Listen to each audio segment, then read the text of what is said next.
Tonight was the beginning of the TBS era of AEW Dynamite, the very first episode of 2022 on TBS, the mothership, if you will. I am the Solomonster, and this is your AEW Dynamite review. A big episode that kicked off with the rematch for the AEW World Championship between Hangman Adam Page and Bryan Danielson, just like their Winter is Coming match. Opening the show tonight, we had the finals of the TBS Title tournament. Jade Cargill one-on-one against Ruby Soho.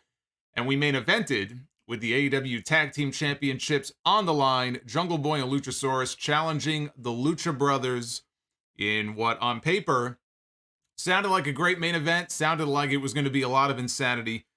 And there was quite a bit of insanity up until the finish. And then something went very, very wrong. There was a table spot.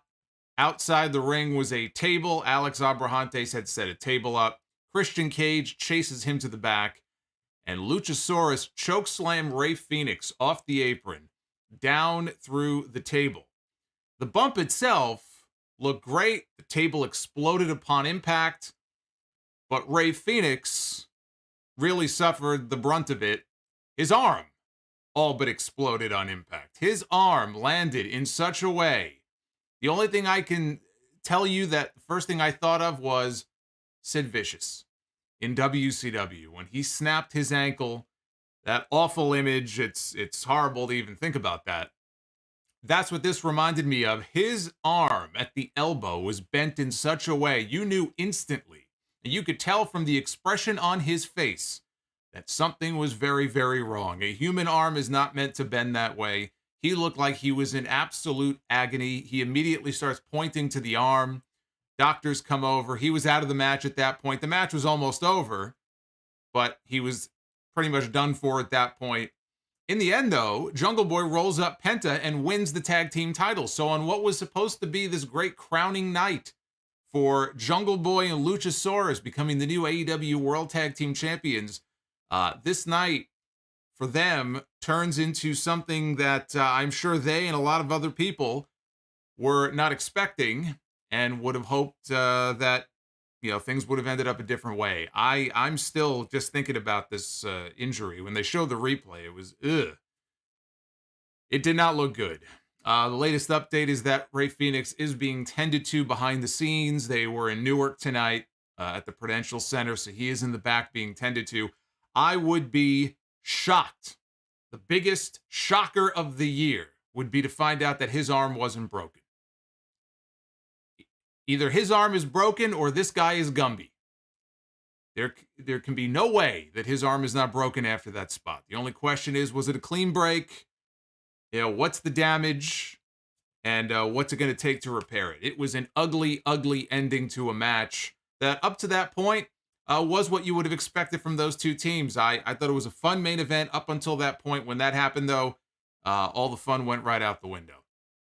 It's all I could think about at the end of that show is I hope he's okay, because that did not look like it was fun at all. The other question is also, did that in any way potentially impact the finish of the main event? Now, before the match started, they either mentioned or showed, and they showed again at the end of the match, that Jungle Boy's family, his, I think, sister and his mother were in attendance, and they were ringside for the match. And I thought the same thing about Jade Cargill. When Jade Cargill came out for her match against Ruby Soho, they showed, I guess it was her husband and her daughter in the crowd. And as soon as they showed her daughter in the crowd, I said, well, they just gave away the finish of the match, because they didn't have her family come in, or she didn't have her family come in, if she was just going to go out there and lose. So I kind of feel like this was the planned finish as far as the outcome. I don't necessarily believe that Lucha Bros would have retained their titles. I was actually kind of thinking that Malakai Black would come out after what happened in an earlier segment, which we're going to get into everything here. So a lot to unpack, unfortunately. And also, if I get any updates during the stream, I will check in at some point, see if there's any further update on Rey FENIX. I don't know that we're going to have any real firm information maybe until tomorrow, other than the fact that this guy's arm is fucking broken. And he's probably going to be out for a very long time. I think Penta is about to get a singles run in AEW. Super chats are open. If you would like to send in a message, you may do so, and I will read all of them. After what I thought overall was a fun episode of Dynamite up until the end, and a tremendous World Championship match that I actually thought was better than the match they had at Winter Is Coming last month. I didn't think they'd find a way to do it, but I think they found a way to top themselves, and we're going to talk about all that. There is a new 1992 Super Chat, by the way. This is the 30th anniversary this month of the 1992 Royal Rumble. I've watched that match a few times. I don't know if you're aware of this. So I said I couldn't believe I didn't have a 1992 Super Chat. So anyway, that's one of the new ones on there. One quick note here on Tony Khan before we get into all of the other happenings on Dynamite tonight. Tony Khan did an interview with a local radio station here in New York, Z100. Actually, Z100, I think, is the top radio station in New York. And the host asked him if there was a dream signing, because AEW has signed a lot of talent over these months. Is there a dream signing, a star that is out there that Tony Khan has not yet either signed, or maybe he has signed them and they're about to debut soon, that is incoming in AEW without giving away any names? And he also wanted to know if it was somebody who would be coming from North America. And Tony Khan said that there is a dream signing, and they are, in fact, based in North America. And he said that they're coming. So now they're like fucking Veer now. They're coming.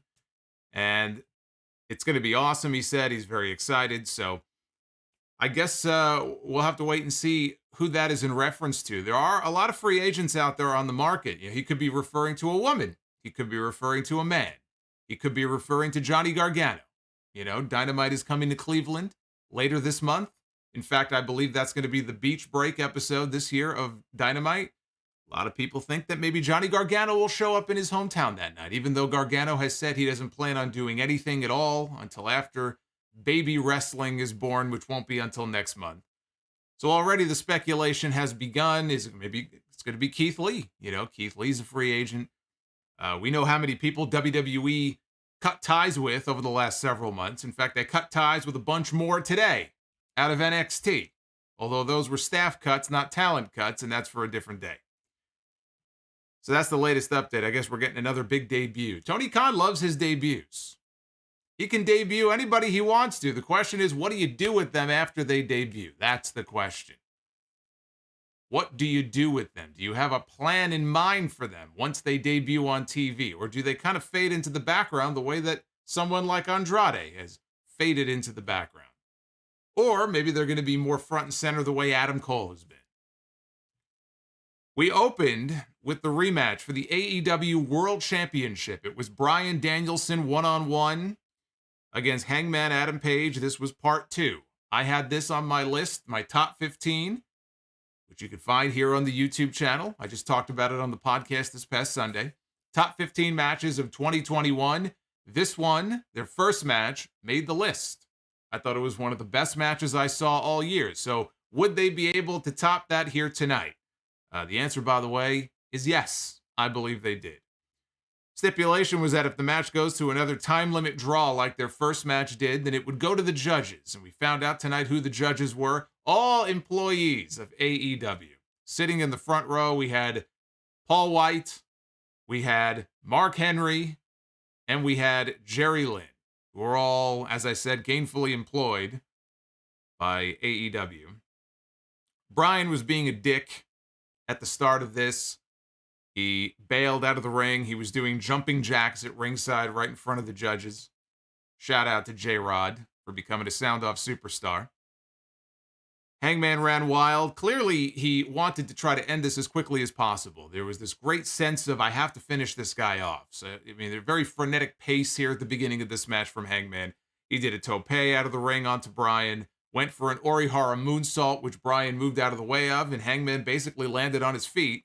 And when Bryan came at him, he propelled him up into the air and gave him basically a pop-up powerbomb on the ring apron, right on the edge of the apron.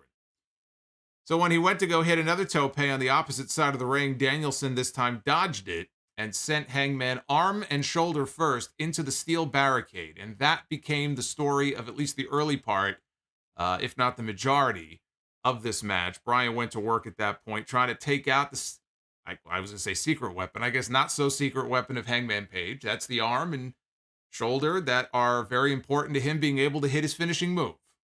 So again, telling a story here in this match. It's something that Bryan Danielson likes to do in his matches. Pick out a body part, tell a story in the ring with his wrestling. It is what he does best. It is one of the reasons why I named him my Wrestler of the Year in 2021. Danielson went for a tope of his own a little bit later on. Hangman caught him, though, dumped him with a belly-to-belly overhead suplex on the floor. And Bryan hit a drop toe hold. Champion went face first into the ring steps. Bryan goes into the ring, and he's celebrating, and he's kind of, taunting the crowd, and they put the camera on him.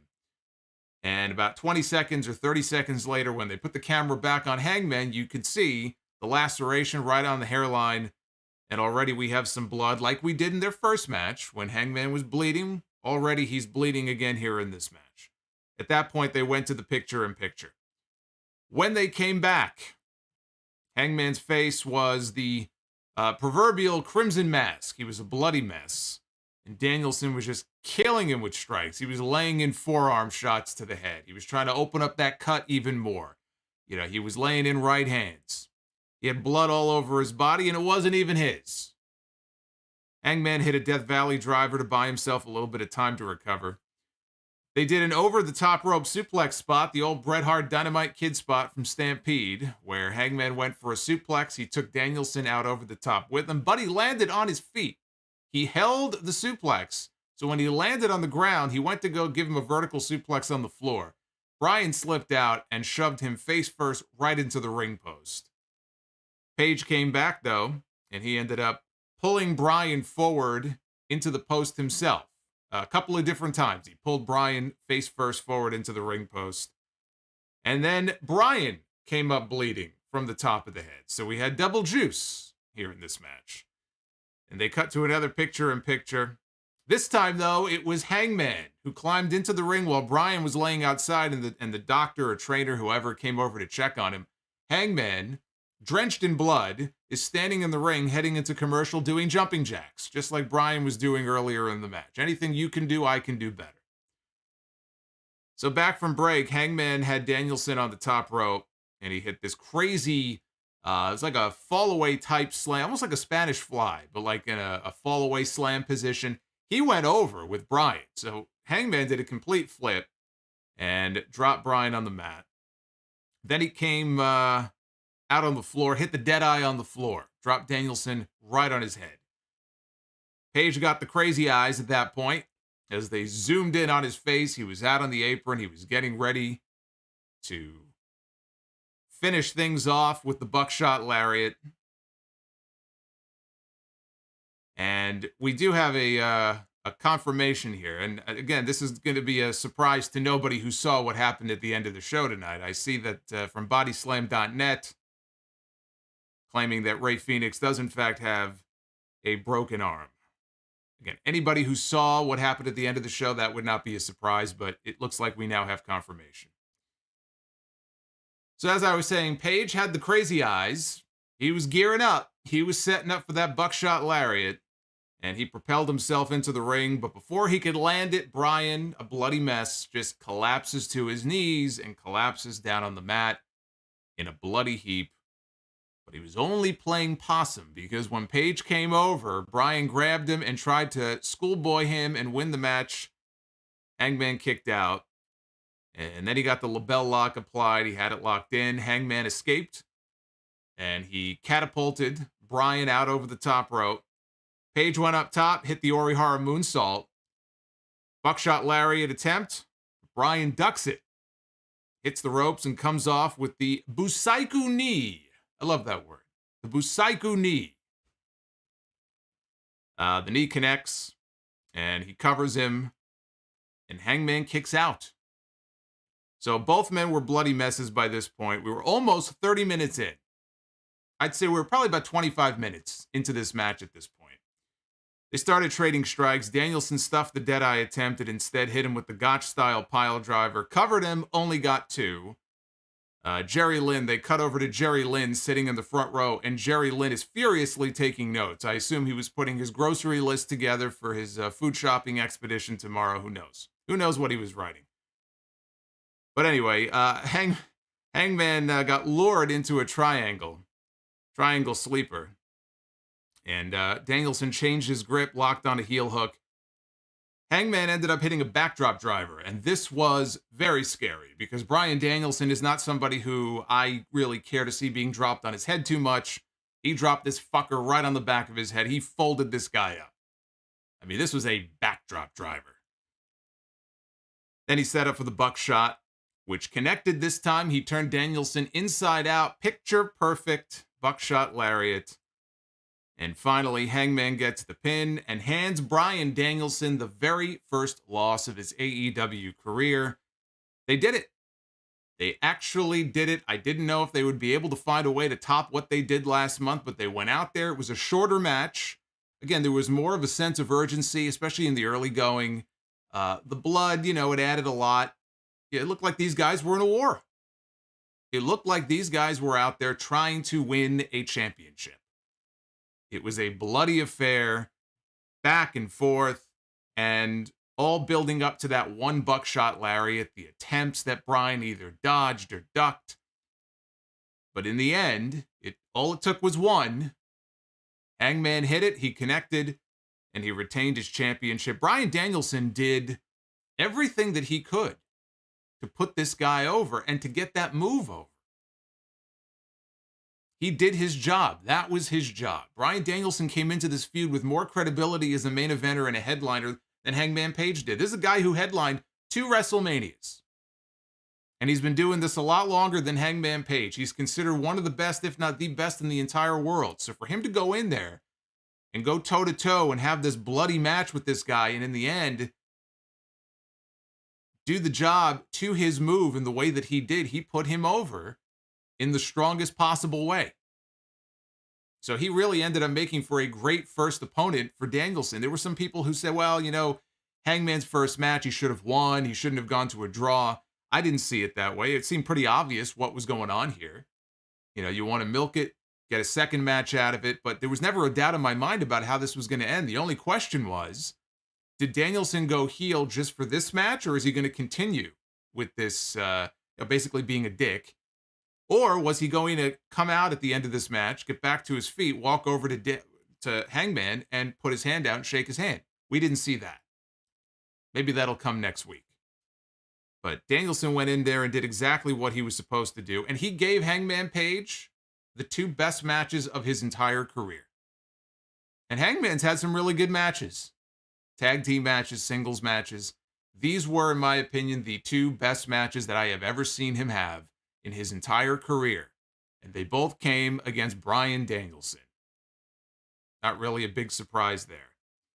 And besides the 2 Okada main events from Wrestle Kingdom this week, we now have our 3rd early contender for match of the year here in 2022. And we're barely a week into this year. This was match number 3. I think this was absolutely, and when this year is over, will be a match of the year contender on the list, on a lot of people's lists. So this was great. I love this. If you are joining late, I want to first of all welcome you to the Dynamite stream. This is your AEW Dynamite review for January 5th. I am the Solomonster, the first Dynamite on TBS. I opened the stream talking about what happened at the end of the show, an unfortunate injury to one half of the now former AEW Tag Team Champions, the Lucha Bros. I have been checking to make sure that if there are any updates, I'll let you guys know. And, again, we had an update in the chat a little while ago that Rey Fenix did, in fact, suffer a broken arm. Very nasty injury in that main event, which we're going to talk about here in a little bit. We got a brief backstage promo from the Acclaimed. And they said that they would have a viral music video next week. They're not letting things go with Darby Allin and Sting. And I think it was Max Caster said, okay, Boomer. I think it was Caster who said, okay, Boomer, in regards to Sting. Calling Sting a boomer. MJF. Poor MJF. MJF had to drag himself all the way from Plainview, Long Island, out to New Jersey. Newark, no less. I feel his pain. To go one-on-one against Captain Shawn Dean. He comes down to the ring. Before the match could even really get going, here comes CM Punk in his hoodie, and he runs down to the ring. And as soon as he gets in the ring, MJF powders out of the ring and runs halfway up the aisle. And Punk just stood there staring at him. So he's in the ring, and he's staring at MJF in the aisle. And he turns around, and he grabs Shawn Dean. And he puts Shawn Dean up on his shoulders, and he hits the go to sleep. And the referee sees this, and the referee, I guess, has no choice but to call for the disqualification. This was a rare disqualification on an AEW show. You can count on one hand. And there it is. There's our first 1992 Super Chat there from Steven Chappa. What's going on, Steven? I hope you're having a good night. It is the 30th anniversary of the greatest Royal Rumble of all time. So a rare disqualification on Dynamite. The only other time I could think of them doing a DQ is that one fall in the Pac Kenny Omega 30-minute Iron Man match they did a while back on Dynamite. That's it. So it's a rare occurrence.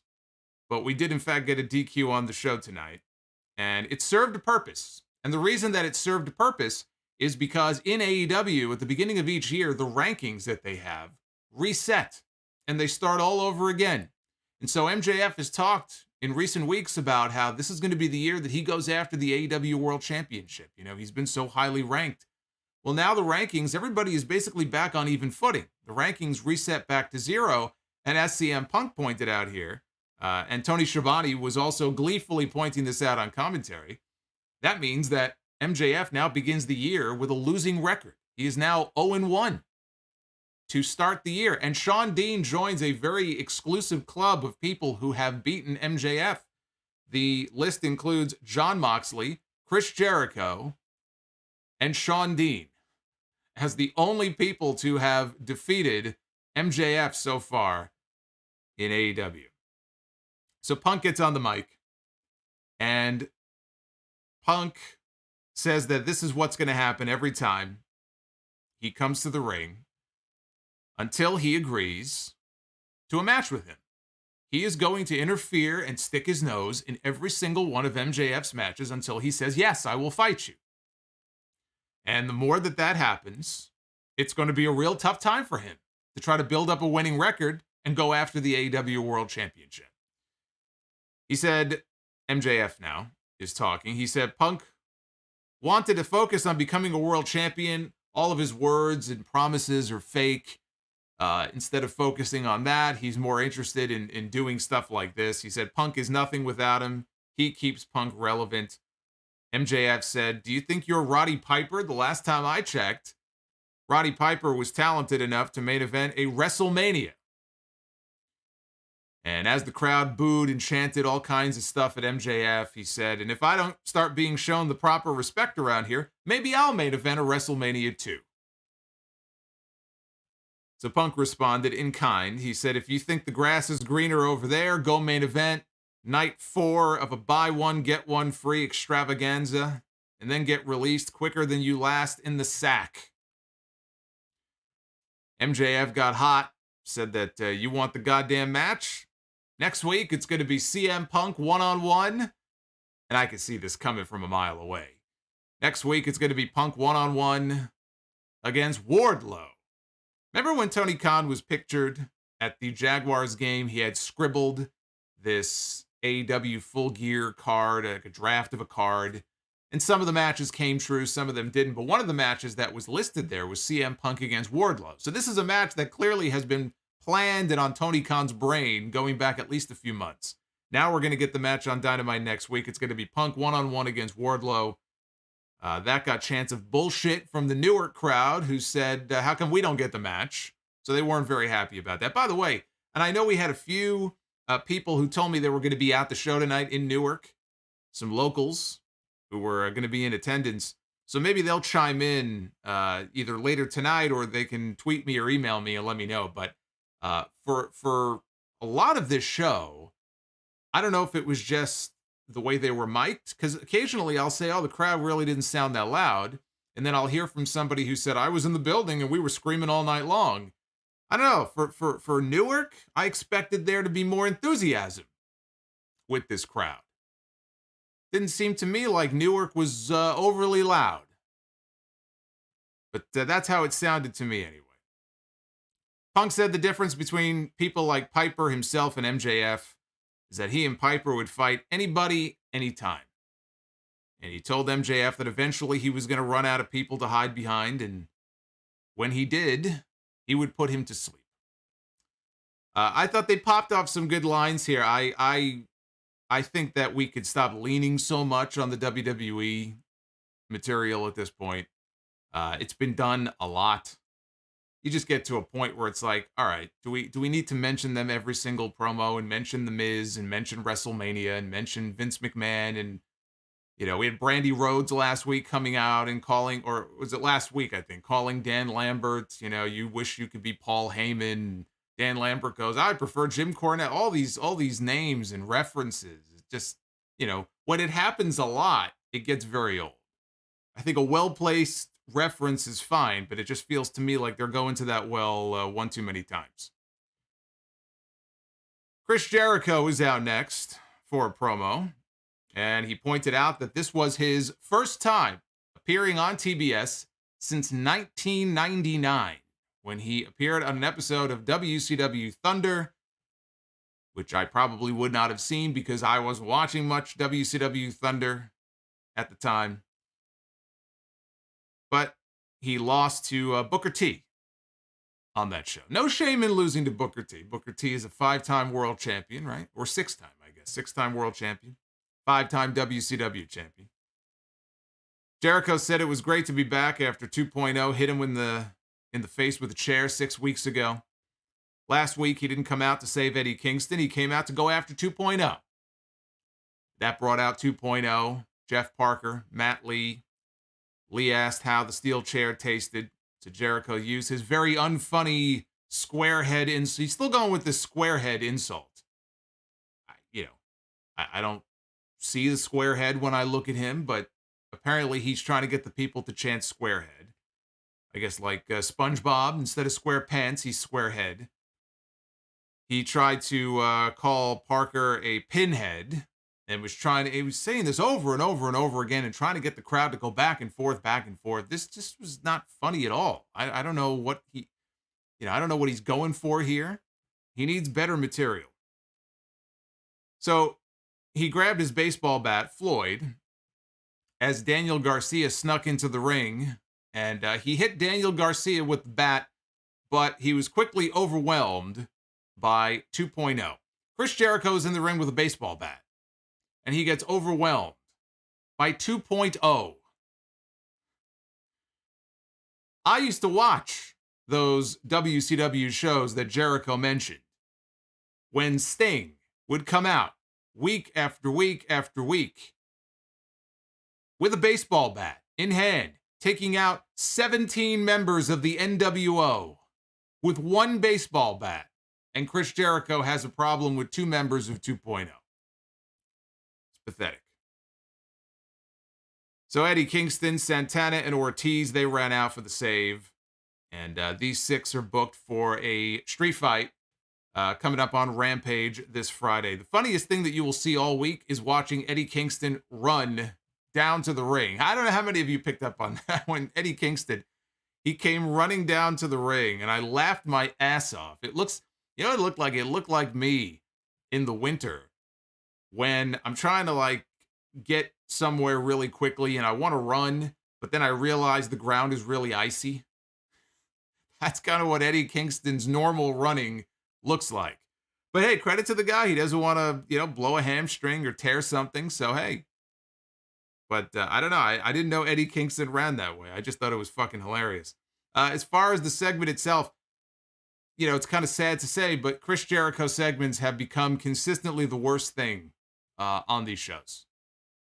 It's like he tries too hard to be funny. He'll get, every now and then, he'll still get off some good lines, but it's like he's out there doing improv. And it's just not funny. And the segments themselves are just not very good. So, yeah, the Jericho segments, I think, are usually the worst or one of the worst parts now about these shows. We had a video package recapping Jake Atlas's debut on Dark, and he has officially been signed to a contract. So now Jake Atlas is just make everybody all elite. Just sign everybody. Just bring me your huddled, your poor, your wretched, whatever it is. Just come on in. We got open borders here in AEW. I thought Tony Khan just did an interview where he was talking about I have to be more selective about who I sign and who I bring into this company. I got to make sure I have a plan in mind for them and I have a spot for them. Didn't he just talk about this like a week ago? Not that Jake Atlas is not a talented guy, but I do think at some point we need to draw the line here. He's still talking about big debuts that are coming up very soon and, dream talent. I think that's the word he used. And, even when I think of people like Keith Lee and Johnny Gargano, I'm still waiting to find out who is the dream talent. I like all those guys, but they ain't no dream talent. So I'm wondering, again, at what point do we start to say, okay, maybe we ought to pump the brakes a little bit here. But Jake Atlas is all elite. Adam Cole was backstage with Kyle O'Reilly and Bobby Fish. He told O'Reilly, look, I know you didn't mean to kick me in the face last week in the main event when he accidentally kicked him in the face. And he said, Jake Atlas, I want a match with you. Called out Jake Atlas, and he wanted a match with Atlas to show him that he was still the guy that everybody was talking about. And when it was over, he would buy him a one-way ticket back to Orlando. Yet another WWE reference. No Young Bucks on the show this week. Matt Jackson has COVID.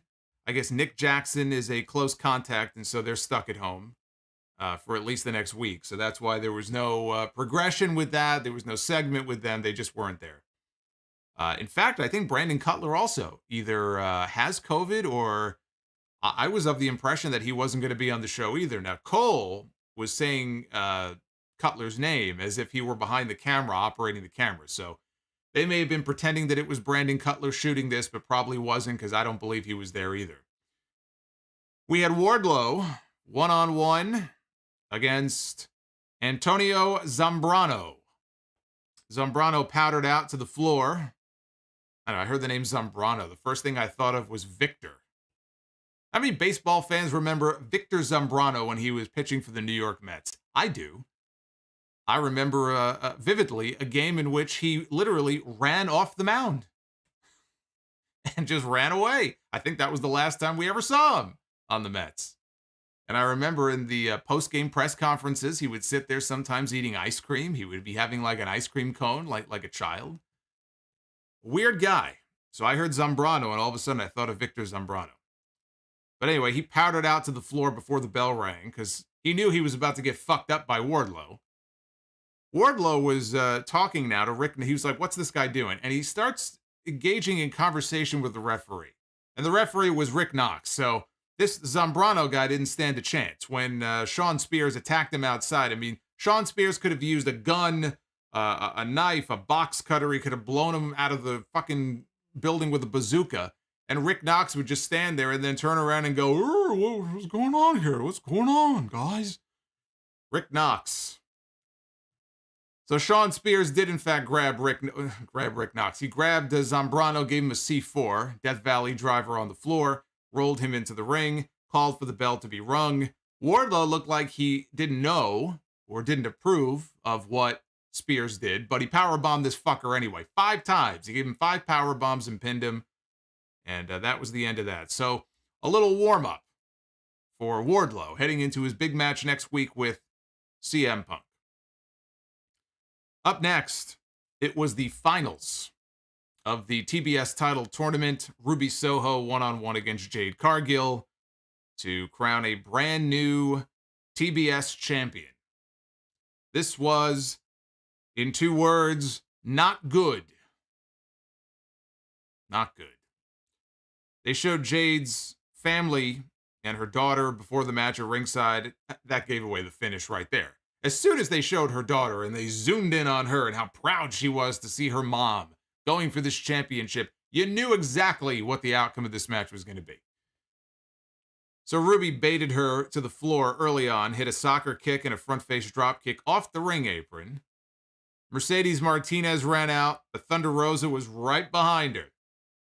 Thunder Rosa was not about to let this woman get involved, and she brawled with Mercedes all the way to the back. We never saw them again. The story was Jade working over Ruby's shoulder during the commercial break. They went to picture in picture, and she was working over Ruby's shoulder. She had heard it when she was outside the ring. Back from break, Jade hit a shoulder breaker and a pump kick. Only got a 2 count. Ruby hit a Saito suplex for a near fall. Mark Sterling jumped up on the apron to distract the referee. Aubrey Edwards ejected him. Aubrey Edwards, she's got more balls than Rick Knox does. She's got more balls, she's got more brains, she's got more hair. So she ejects Mark Sterling. Jade snuck up behind Ruby, got her up for the Jaded, which is her finish, but Ruby rolled through for a near fall.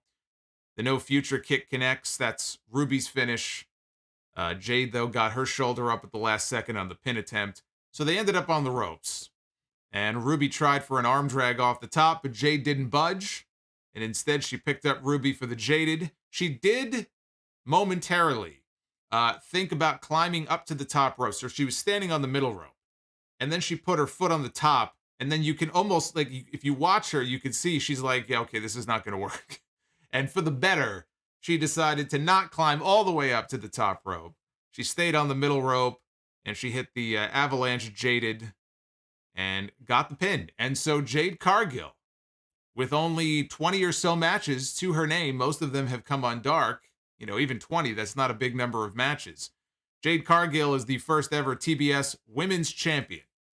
After a match that was absolutely not befitting of the finals of a tournament that has been going on since October. This tournament started in late October.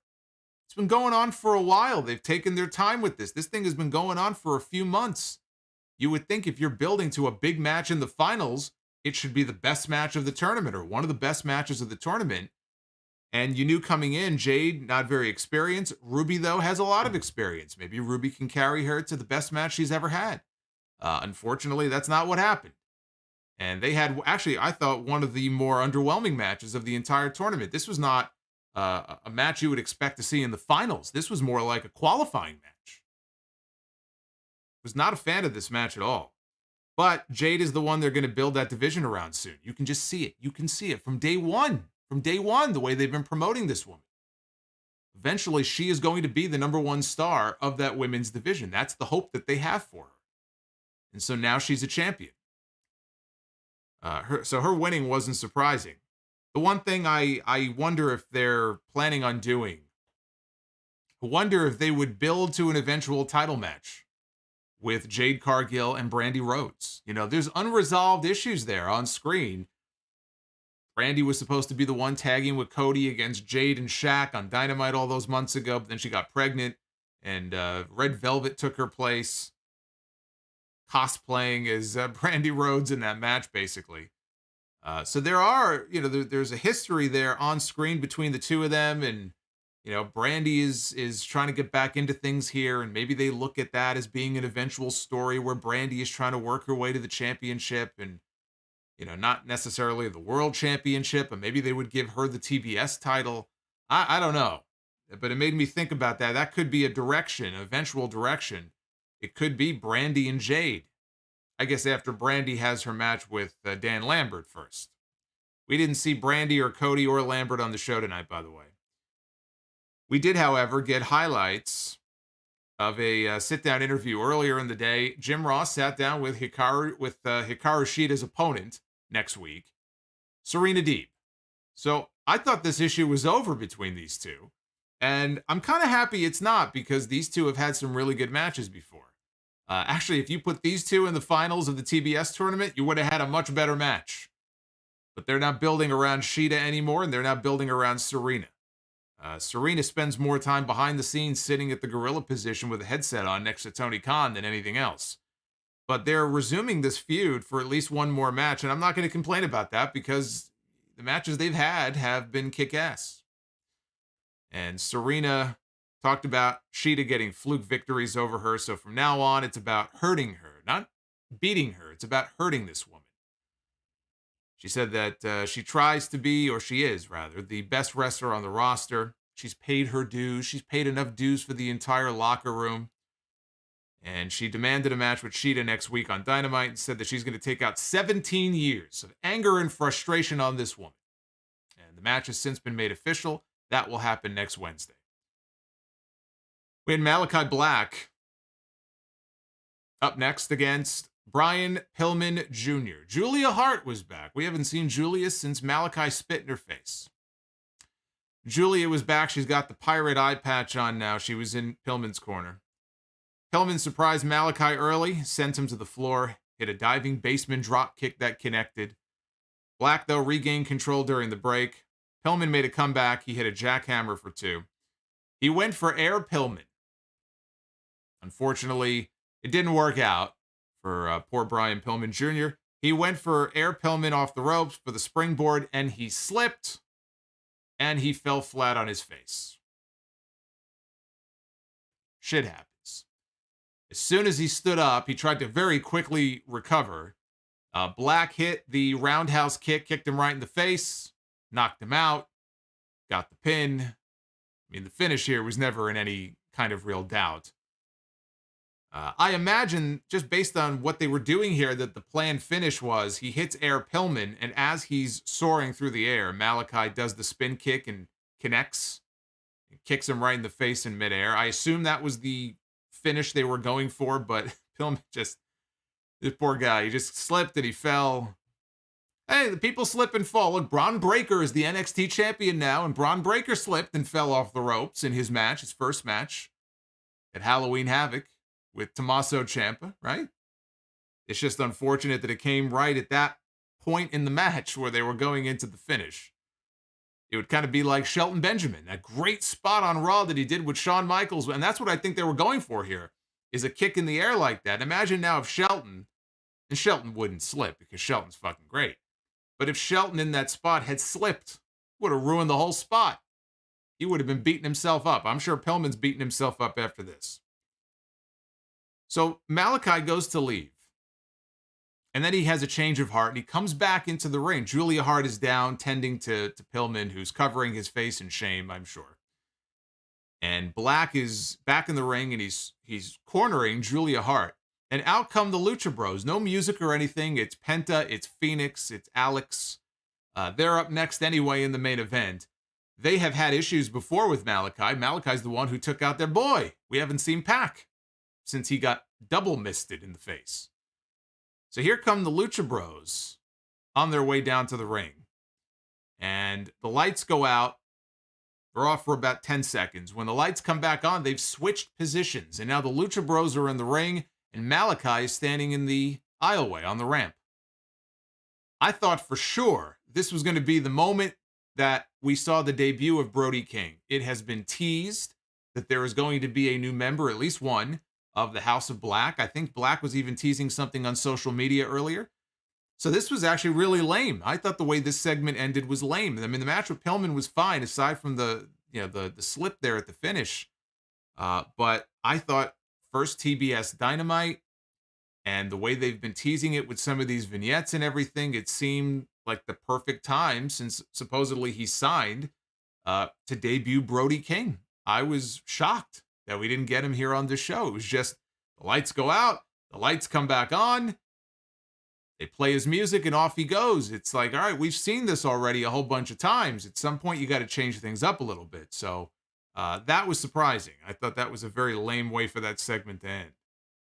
And I thought, with the Lucha Bros coming out and the Lucha Bros going out there for the main event, all right, well, maybe they're going to save something for the end. I thought maybe Malakai, and if he was going to debut Brody King, would cost the Lucha Bros the tag team titles.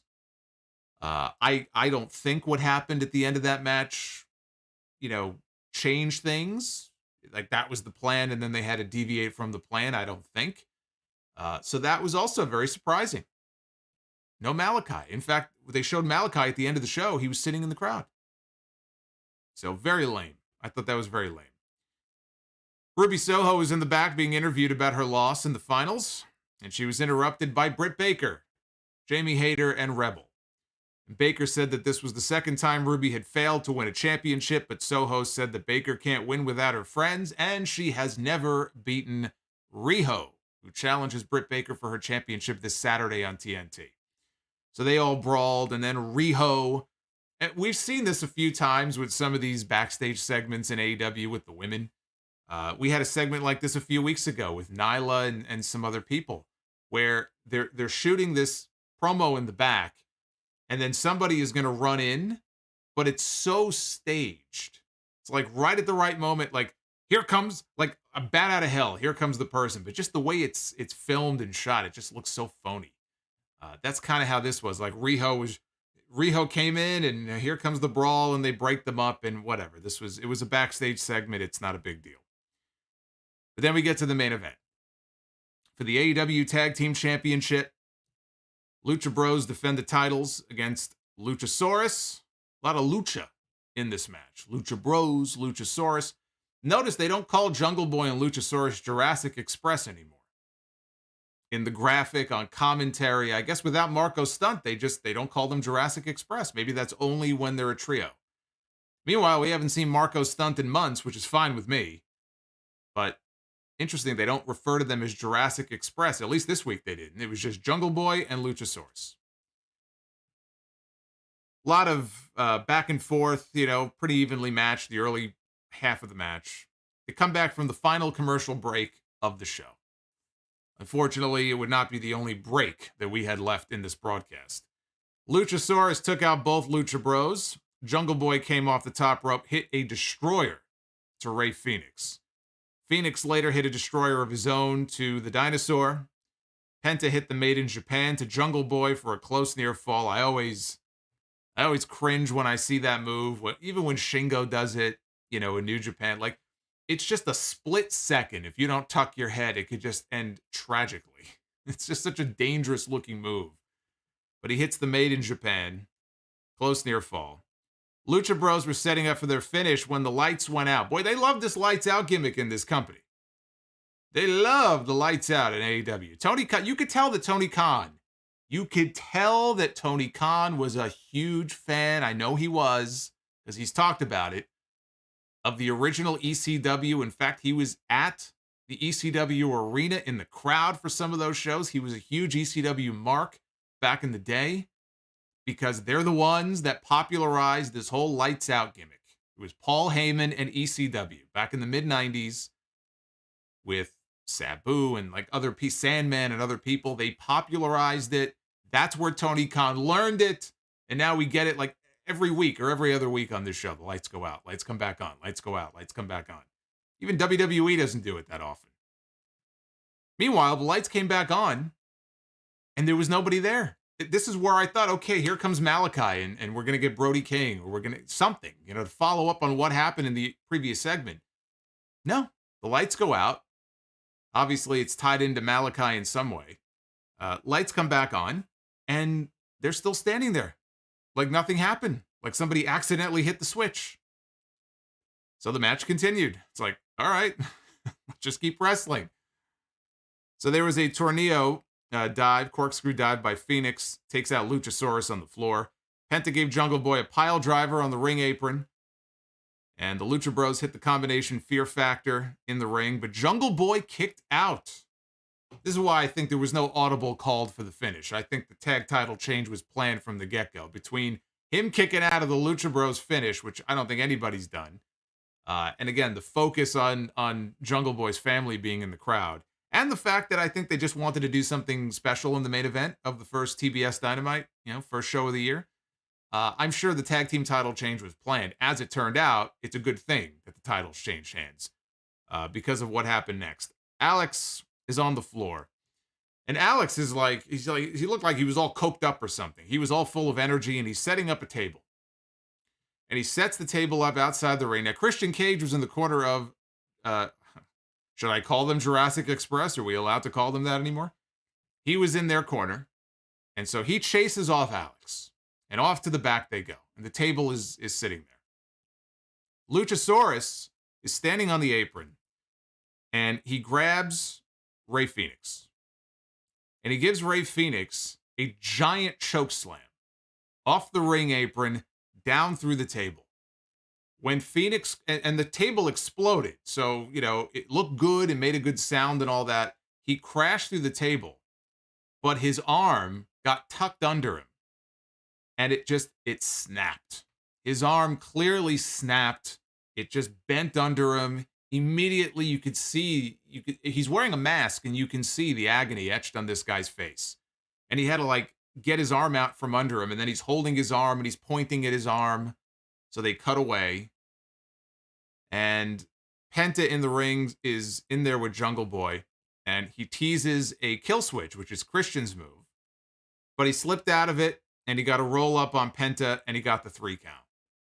So in a way, I mean, the finish, it almost felt like it came out of nowhere in a way. But rolled him up, got the pin.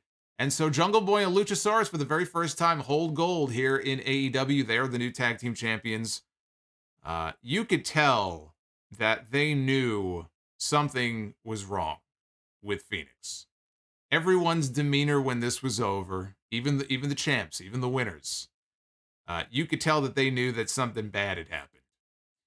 All the tag teams in AEW file out onto the stage to stand there while Jungle Boy and Luchasaurus are standing in the ring looking at all of their competition. Private Party is there. I mean, everybody. Red Dragon, the Acclaimed, they're all out there on stage. And they cut to the crowd. They show for some reason, Chris Jericho is sitting in the crowd. They showed Malakai Black sitting in the crowd. It was almost as if maybe they were stalling. They had some time left in the show that they weren't planning on, because it was a while before they actually ended the show after this. They're just kind of showing everybody. What was telling is that they showed Santana and Ortiz. First they showed Ortiz, and then they showed Santana. And especially with Ortiz, he looked like he was completely glassy-eyed. He looked like he had been crying. And I'm willing to bet it's because he knew that Rey Fenix was seriously hurt. So he and Santana look like, they just got some horrible news was given to them.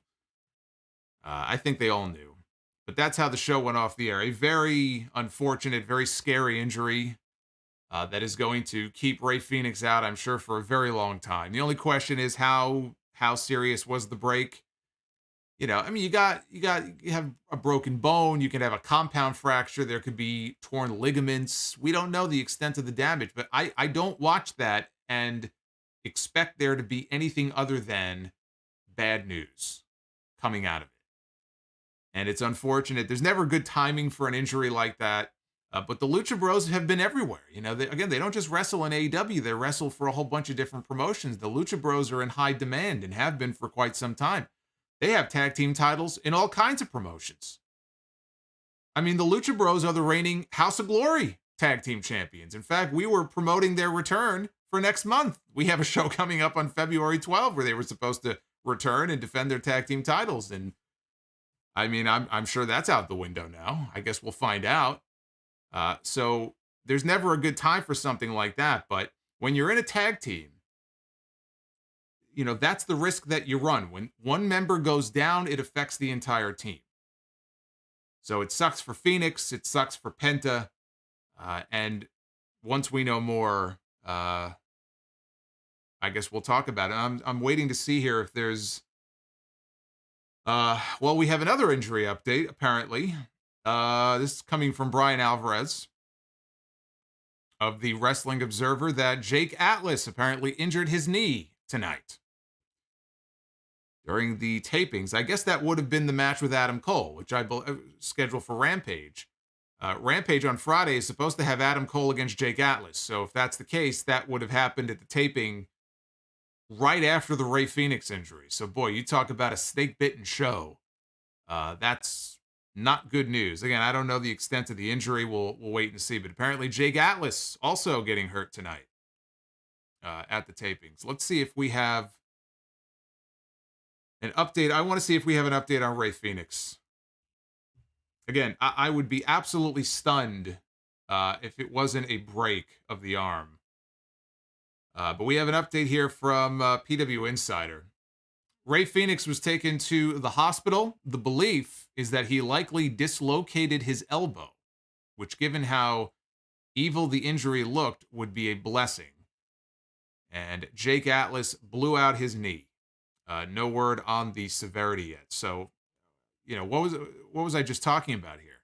No good time to have an injury. Jake Atlas literally just signed with AEW. And in his first big match on TV against Adam Cole, if it airs on Friday, he blows out his knee. It sucks. So, best to him. If Rey FENIX gets away with just a dislocation, you know what? Boy, I would be stunned, but I would actually be happy for him. Because from what I saw, that could have and should have been a lot worse than that. So we don't have an official diagnosis yet, but boy, if it's just a dislocation and not a break or a fracture of some kind, he should consider himself very lucky. But we'll see what the final diagnosis is. So Rampage this Friday has possibly Adam Cole against Jake Atlas. I don't know how much of the match was taped before Atlas got hurt. Daniel Garcia in 2.0 take on Eddie Kingston, Santana, and Ortiz. Hook wrestling again. His third match. This time it's against Aaron Solo. Brit Baker and Jamie Hayter take on Riho and Ruby Soho as a little prelude, I guess, to Brit Baker defending her championship on Saturday against Riho. Saturday night, 8 p.m. Eastern on TNT. I believe it's only an hour long. Battle of the Belts. We only have 2 matches announced. So as of this moment, there's only 2 matches on the show on Saturday. Brit Baker defending against Riho, and Cody Rhodes defending his TNT title against Sammy Guevara. Cody is not going to lose his belt back to Sammy after just winning it. So I don't think we're getting a title change on Saturday because Brit Baker should not be losing her championship to Riho. So if it were me, that certainly would never happen. Brit should retain. I believe she will, but I don't see Sammy getting the belt back, at least not this soon. Dynamite next Wednesday has CM Punk one-on-one against Wardlow, Hikaru Shida against Serena Deeb, and Powerhouse Hobbs one-on-one against Dante Martin. Boy, it would be nice to get a new opponent in there for Powerhouse Hobbs. I feel like the last time I saw Hobbs on TV, it was against Dante Martin. Now he's against Dante Martin again. But I guess after Dante screwed over Team Taz, this is Team Taz trying to get their revenge on him. So those are the shows coming up. Those are the lineups. Let's go to the poll. What did you think of the first AEW Dynamite on TBS? I threw thumbs in the middle in there this week just to be consistent since I did that for Raw and I did that for the NXT show. 81.6% thumbs up. Didn't really seem to make a difference, though. You guys think this was an excellent show. 13% thumbs in the middle. Only 5% said thumbs down.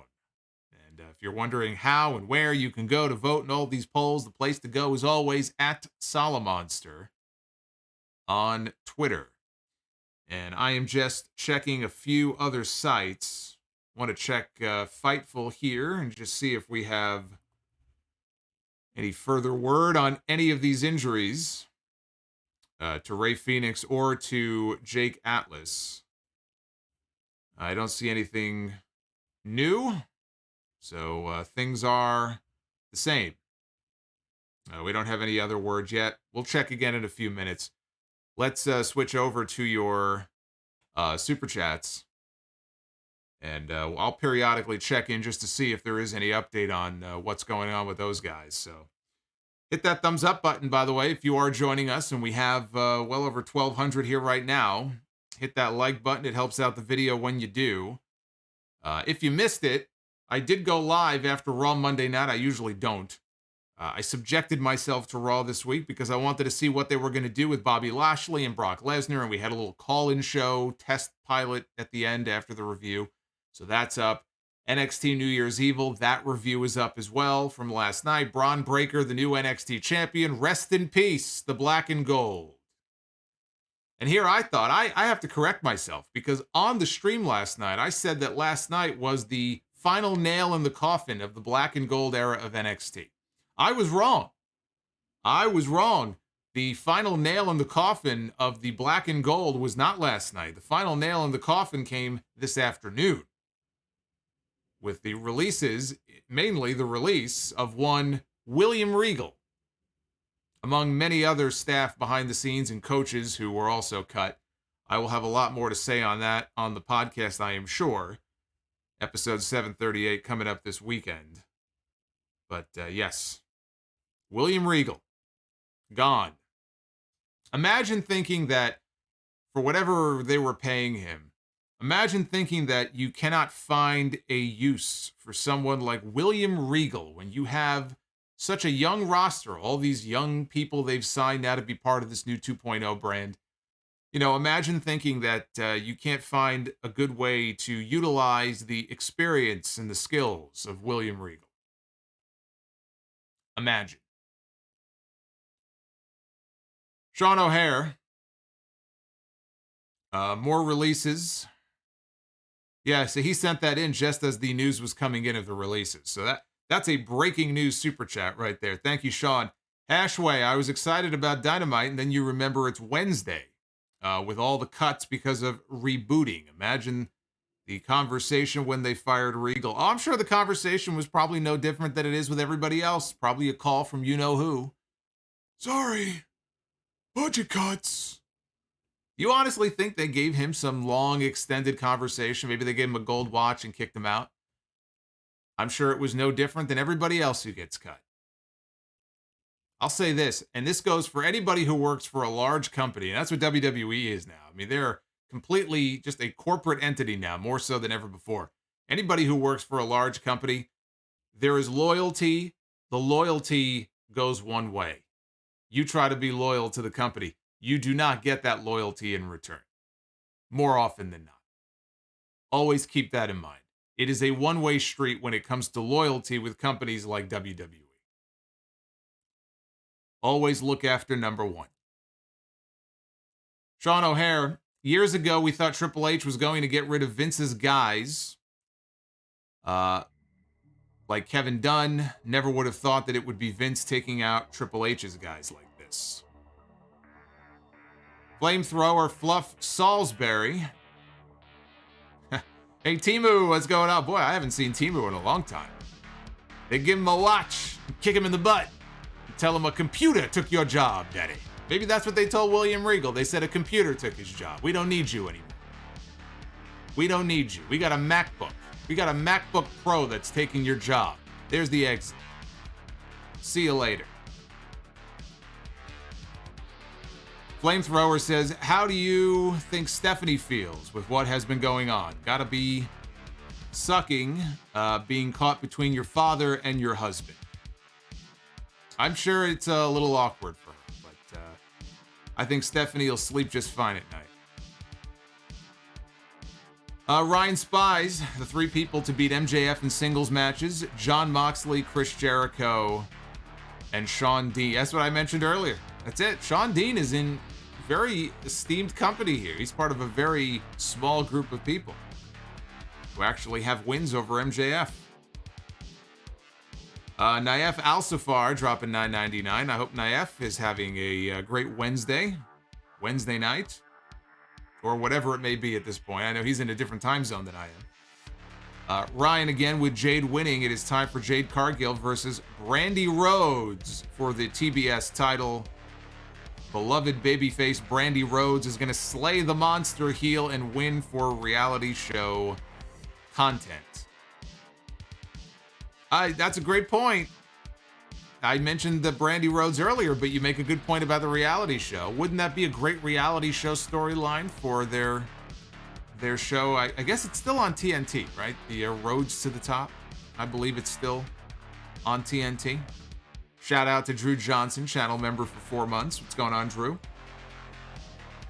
B. Vincent 86. I hope that Jericho segment didn't run off viewers. Was not good. No, Jericho has been in a lot of really shitty segments of late. When he comes on, I usually, kind of lose interest and do some other stuff. I try to catch up with my notes or something. It's like there's just nothing there. It's like they have nothing for him to do. But even when he's out there, doing stuff and saying stuff.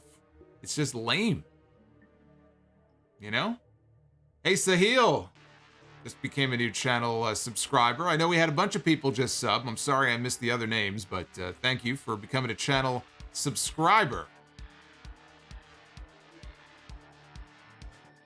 Yeah, Turtlehead says the McMahons, they're crying into their $4 million salaries plus bonuses. Food Hive. Ray Phoenix's arm messed up my night. Vitamin Vision TV, same thing. Ray Phoenix's arm. Groovy Goose, good show, but F in the chat for Phoenix's arm. Oof. Speaking of oof, shout out to Oofman Entertainment. Michael Hilliard with the $20 super chat. The Sid leg break just got topped. Holy shit, that looked terrible. I feel so bad for Ray. I can't imagine the pain that he must be in. We have Nick Grasso with the $9.99. Jade should not have won the TBS title. The match was bad. She looked bad. We all know the real reason he put the title on her and what was with that blackout during the main event. Yeah, I don't know what that blackout was about. I guess to kind of throw us off, you know, Malakai, it was very dumb. If it wasn't leading to anything that would lead to them losing the tag team titles, I think it was completely pointless. C Moonsault, $4.99. The main event tag match was not very good. I was watching it while driving, and I have to say the moves did not look very believable. You were watching it while driving? Remind me never to drive on the same road with you. See, Moonsault, you gotta start paying attention, brother. I need you here on the streams, not laying in traction in a hospital bed somewhere. Magician Sapphire, $10 super chat, wishing Ray Phoenix a healthy and speedy recovery. That looked nasty.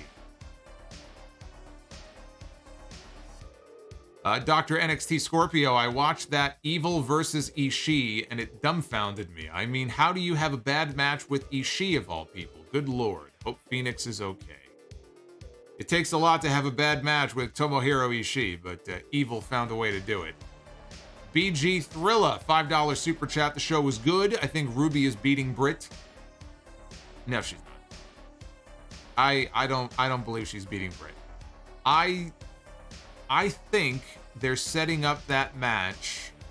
You know, I guess the only question is, when are they setting up the match for TV, or are they setting it up for Revolution?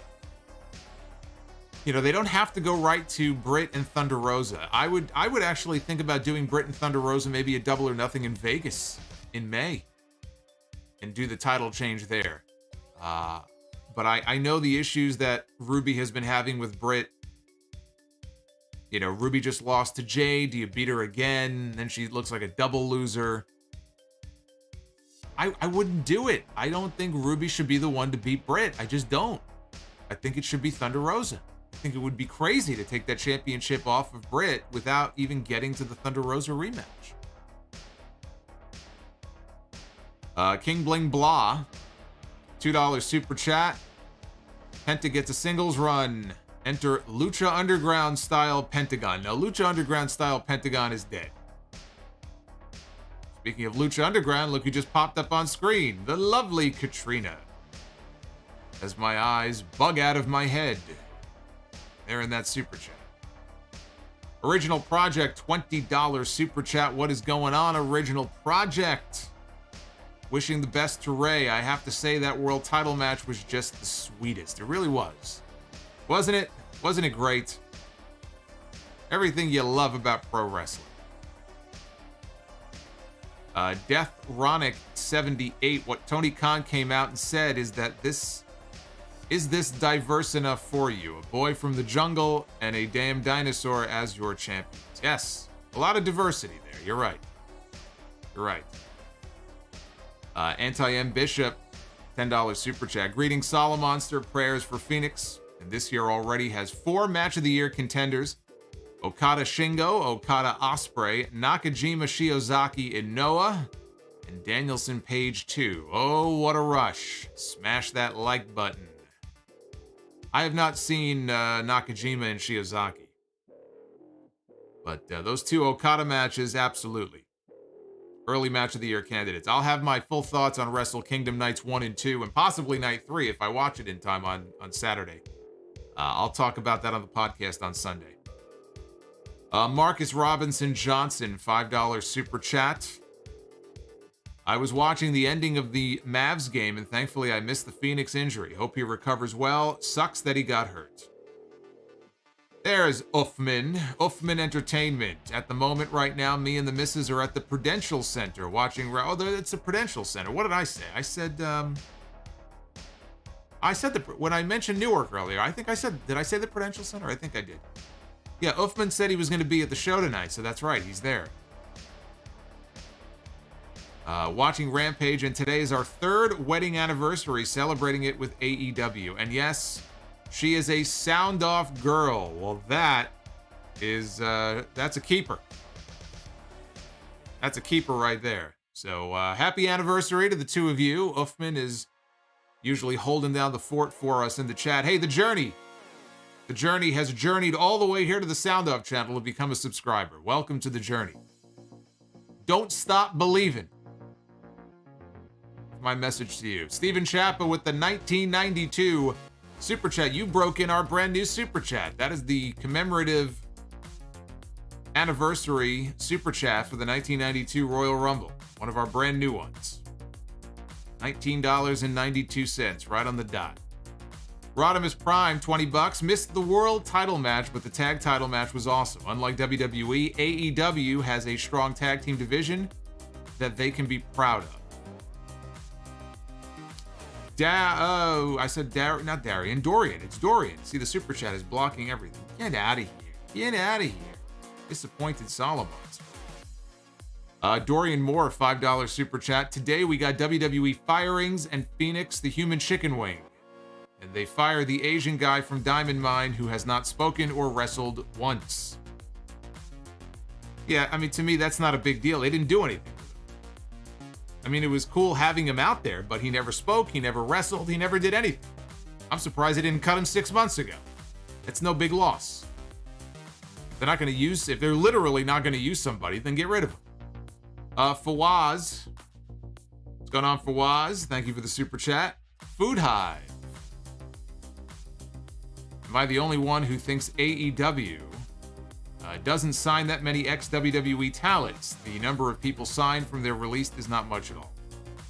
Yeah, I mean, people, they do exaggerate. They make it sound like every single person WWE gets rid of, Tony Khan scoops them up. If you look at the number of people that have been released over the last year by WWE, Tony Khan has scooped up a relative fraction of them. So, yes, people do tend to exaggerate these things. Food Hive. Solomonster's Beth Phoenix impression super chat. Yeah, yes, it is a super chat. You're not going to probably be seeing it because I made that the $200 super chat because there's some audio involved. So I don't need that playing every 2 seconds. So I'm sure somebody will pop up at some point down the road. That is the high-end super chat, is the Beth Phoenix growl super chat. You're not going to be seeing too much of that one. The 1992 one, I think, is a little more reasonable. There's audio on that one, too, by the way. Temjin, have a good night, my friend. Crowfeather Media, do you think we will ever see a CM Punk versus Jake Hager or not, considering the obvious conclusion? I have no interest at all in seeing CM Punk against Jake Hager. Why? Because they both did MMA? I mean, you may be the only person I've ever heard say or ask the question, are we ever going to get CM Punk and Jake Hager? The thought never even crossed my mind. I have less than zero interest in seeing that match. Manson, $3 super chat. Hi, Solomonster. Who do you think will win a real fight between Excalibur and Chael Sonnen? Commentator versus commentator. Chael Sonnen would wrap him up like a pretzel. Fried chicken without flavor. On the topic of diversity in AEW, I believe Tony Khan will continue to help his talent of color in AEW, with Leo, Rosa, and Shida giving their input. Dried chicken again. If there is a problem, it's always best to have a solution and an understanding. No one deserves to be vilified. Armed Anderson. Anti-M Bishop Alvarez from Wrestling Observer just tweeted that Jake Atlas injured his knee during the tapings tonight. More info to come. Yeah, Uffman, I know he's in the chat, and he either is at the building or was there. What did you see as far as Jake Atlas? I mean, did he wrestle a full match with Adam Cole, or did it get cut short? Did it look like, he was hurt at any point? You were in the building, so we don't need to know the outcome or spoilers or anything, but just clue me in as far as what you saw or didn't see as far as Jake Atlas, because supposedly he blew out his knee tonight. Bad Luck Jut. To me, this episode fell off after the first 2 segments. Well, look, I mean, it was always going to be tough to top that World Championship match. Del Fuego. Atlas landed funny during the match and couldn't stand for a leg lock. Cole put him in a leg lock as an audible. Well, I just asked the question. I just got the answer. There you go. Nick Grasso, $4.99. Are Santana and Ortiz going to ever win the tag titles? And how many Cody Rhodes commercials was this show flooded with? A lot. There were a lot of Cody Rhodes commercials, because now he's got that Go Big Show is back. Yes, Santana and Ortiz will win the tag team titles this year. Ryan Spies, Jake Atlas literally just came back from a temporary retirement after an injury scare at Ring of Honor months ago. Absolutely heartbreaking. Fried Chicken, watching back on Rey Fenix's injury was sickening. I wish him a strong recovery. Dave Meltzer, Wrestling Observer. Oh, Dave Meltzer is checking in with us here on the stream. He says, Page versus Danielson, 10-star match. Well, there you go. You heard it here first. Uncle Dave giving Page and Danielson 10 stars. All the stars in the sky. Drew Johnson. Hate that I missed the call-in show. Can't wait for the next one to continue our debate. Now, there will be no debate. You will be disconnected if you even attempt to initiate a debate. There's nothing to debate. I am not in a debating mood. Rizzo over under 1.5 months before Roddy and Ciampa. And the last remaining old school NXT talent is future endeavored. Roddy supposedly signed a new contract, I think last year at some point. There ain't no way he's surviving the next round of cuts. I don't know if it'll be the next wave, the one after that. In April after WrestleMania, they're going to have their spring cleaning cuts. They're going to end up firing like 40 fucking people. I don't see how Roderick Strong, especially now that he's lost the Cruiserweight title, I don't see how he survives. I don't see how Diamond Mine survives. The Creed brothers will be okay. I think they're high on them. God help those people if they do anything to Malcolm Bivens. I'll fucking cut a bitch if they fire Malcolm Bivens. They better leave him alone.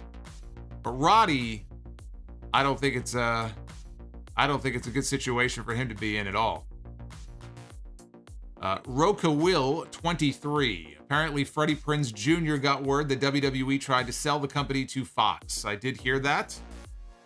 He was working at one time as a writer behind the scenes for WWE. He still has some connections there, or at Fox, and claims that WWE didn't just want Fox to buy SmackDown. They wanted Fox to buy the company.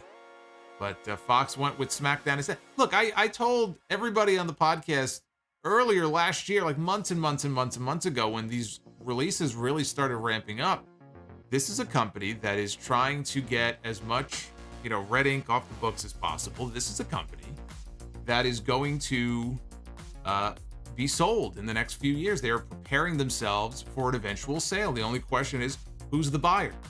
Is it Fox? Is it NBC Universal? Is it, Amazon? Is it Disney? I mean, who's going to buy them? That's really the only question. This company, it's so obvious. The only question is when. Everything they're doing. They're doing things that you would think they would do in preparation for a future sale. Food Hive, AEW will have the Hardy Boys and the Hardy Boys and the Outlaws. That's right. Road Dogg is also gone, which means that he can join his boy Billy in AEW. Since Tony Khan is signing everybody, he's going to sign Road Dogg. He's going to bring in X-Pac. They'll call him Tupac or something since they can't legally call him X-Pac. Fried chicken without flavor, watching Wrestle Kingdom 16 Night 2. Main event. The card in the chat says, will we ever see Solomonster at a California show? I was already at a California show.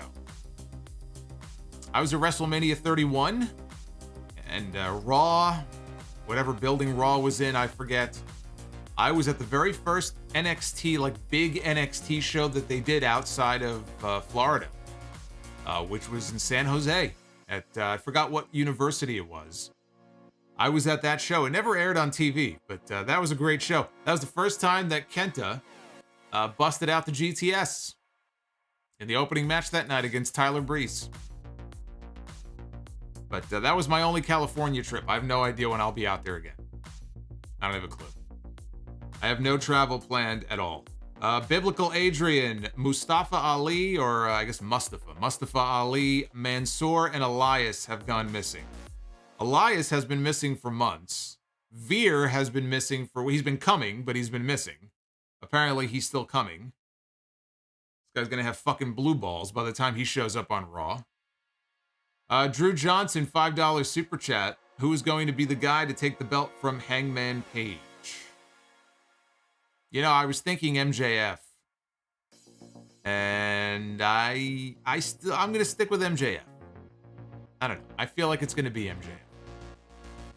Loki Agatho, after a crap day, good episode of Dynamite, and the sound off are what the doctor ordered. Marcus the Entertainer, who takes the title from Jade? I'm hoping it's Statlander. She's an original, and she has gotten so much better since returning. Statlander is somebody who's pretty popular with the crowd. She's pretty good. She had that great match with Brit Baker a few months ago. Was it All Out? I think it All Out. I wouldn't mind that. But, you know, again, he's in acquisition mode. So there's going to be more women coming in. Athena, former Ember Moon, just tweeted the other day, she's free in 30 days. I think Tony Khan will have an interest in bringing in Ember Moon, and there could be other female signings as well. It could be somebody who's not even on the roster right now. It's not like they're going to take that title away from Jade so quickly. You know, she could have a long reign. Who knows what the women's roster is going to look like later in the year. Nick Grasso, have you seen Ghostbusters Afterlife yet? It's a very good movie and a very touching tribute to Harold Ramis. I have not seen it. I was hoping they would do one of these dual, theater, on-demand streaming releases, and they didn't do it. So I just didn't have a chance to go see it. Tuxedo T. Servo, thank you for the 5, my friend. Sean O'Hare, 4:30 in the morning, still here drinking a single malt whiskey. I have had many a night in the past where I was up at 4:30 in the morning still drinking some whiskey. I think those days are behind me now, but I can remember there being many a night taking a cab home, stumbling in. Always drink water. Just remember that. Always drink water before you go to bed, or you are going to have a very bad day. Guzzle water. Guzzle water until you can't guzzle water no more, until it starts coming out of every orifice in your body. And you'll thank me later. Paul Heyman. After Bron Breakker won the NXT title, was that man who was celebrating in the ring with him named Brick Breaker? I thought it was Brad. Is it Brick? Was it Brad Breaker, his father? I don't know. They never identify him on television, who he's related to, so I have no idea who that strange man was who came into the ring to celebrate with him. Sylvan Green, $10 super chat. Hey, Solomonster, do you see a WWE mainstay like Natalya? Mainstay like Natalya being released and heading to AEW. Could she be an asset to that company? Look, nobody is safe. Of course Natalya can be released. Her husband works for the company behind the scenes. He can be released. Anybody can be released. There's no rhyme or reason for it. Your name just ends up on a list one day. You get a 30-second phone call from Super Dave Osborne, and off you go. That's how it is. Everybody is going to get that call at some point. When Natalya has outlived her usefulness to them, she'll get the same call that everybody else does. They fired people who have been there a lot longer than Natalya. They fired one today. If someone like William Regal isn't safe, you think Natalya is safe? She may only be safe for now just because of how little depth they have in the women's division. If they get rid of her, then they have even fewer women to put on TV. That's about the only thing that might save her. Hulkling 93, ironically, Jade's crowning moment showcased her inexperience the most. It was very glaring. It's one of the reasons why I said put the title on Ruby. That's why I picked Ruby to win. Jade ain't ready yet for that spot. Fried chicken without flavor. We need a Kenta versus CM Punk at All Out this year. CM Punk has his sights set on somebody else. He has his sights set on Okada. And he tweeted the other day the address to the United Center. CM Punk wants a match in Chicago with Okada this year. And I would love to see it. Tracking problems. $5 super chat. Happy New Year, longtime listener. Are you a fan of Kaiju Big Battle? Pro wrestling meets Godzilla and has ties to Chikara. I have not seen a Kaiju Big Battle show. I almost went to one at midnight. It was one of the WrestleMania weekends a few years ago. I was thinking about going, and I ended up doing something else. So I still have not seen a Kaiju Big Battle show. So I cannot comment on it one way or the other. Drew Johnson, your opinion on Shawn Michaels beating the Bulldog for the European title. That was insane crowd heat. It was insane crowd heat. It was completely unnecessary. And it was a really shitty thing of them to do. When Bulldog was of the impression he was winning, especially because his sister, who was dying of cancer, was in the crowd that night, and then to be blindsided with the change to the booking at the last minute. Yeah, I'd say that was a pretty shitty thing to do to somebody. But hey, it got heat, right? So that's all that matters. Better luck, Jut. Who should be the next TNT champion? Will Hobbs or Hook? Who's your early pick for the Owen Hart tournament? Thanks for all the great content. I have no idea on the Owen Hart tournament. I have no idea who's in it. It could be anybody. As far as the TNT title, I've already pitched the idea. I think Hook should be the guy. I think Hook is going to be the one to take that TNT title from Cody Rhodes. And if he isn't, he should be. Double or nothing in Vegas. You get Hook in there in front of a big crowd, 10,000 people at the MGM, taking that championship away from Cody after he's had a few months with this, I can't even call it a heel turn, whatever it is that he's doing. Let it marinate for a few more months, and then have Hook be the one when he gets some more wins and matches under his belt to take the belt from him. I'm telling you, the pop will be insane when Hook takes that TNT title. Then you got yourself a new star made. Ted Evans, love you, bro. You and JD are the best in the biz. Don't you wish WCW handled Bret Hart like AEW is handling Bryan Danielson? Yeah, it would have been nice if they had a better idea in mind for someone who, when he left and came into WCW, was the hottest commodity in wrestling. He was the most talked about person in wrestling after that Montreal stuff. And, it's not like he didn't get some wins. You know, he beat Ric Flair in his first match. It sold out. Yeah, it's not like they tried to bury him by having him lose to all of the WCW stars, but he just got overshadowed by all the NWO stuff. And then when he went heel and joined the NWO, he was just like every other guy in Hogan's shadow. That was the story of WCW at the time. Paul Heyman. When you were running down possible future AEW World Champions, you forgot about Jack Swagger. I guess that must be my brain in my old age. I just forgot. Oops. Drew Johnson, if only Bret would have stayed in WWF, so Shawn could have kicked his teeth in one more time.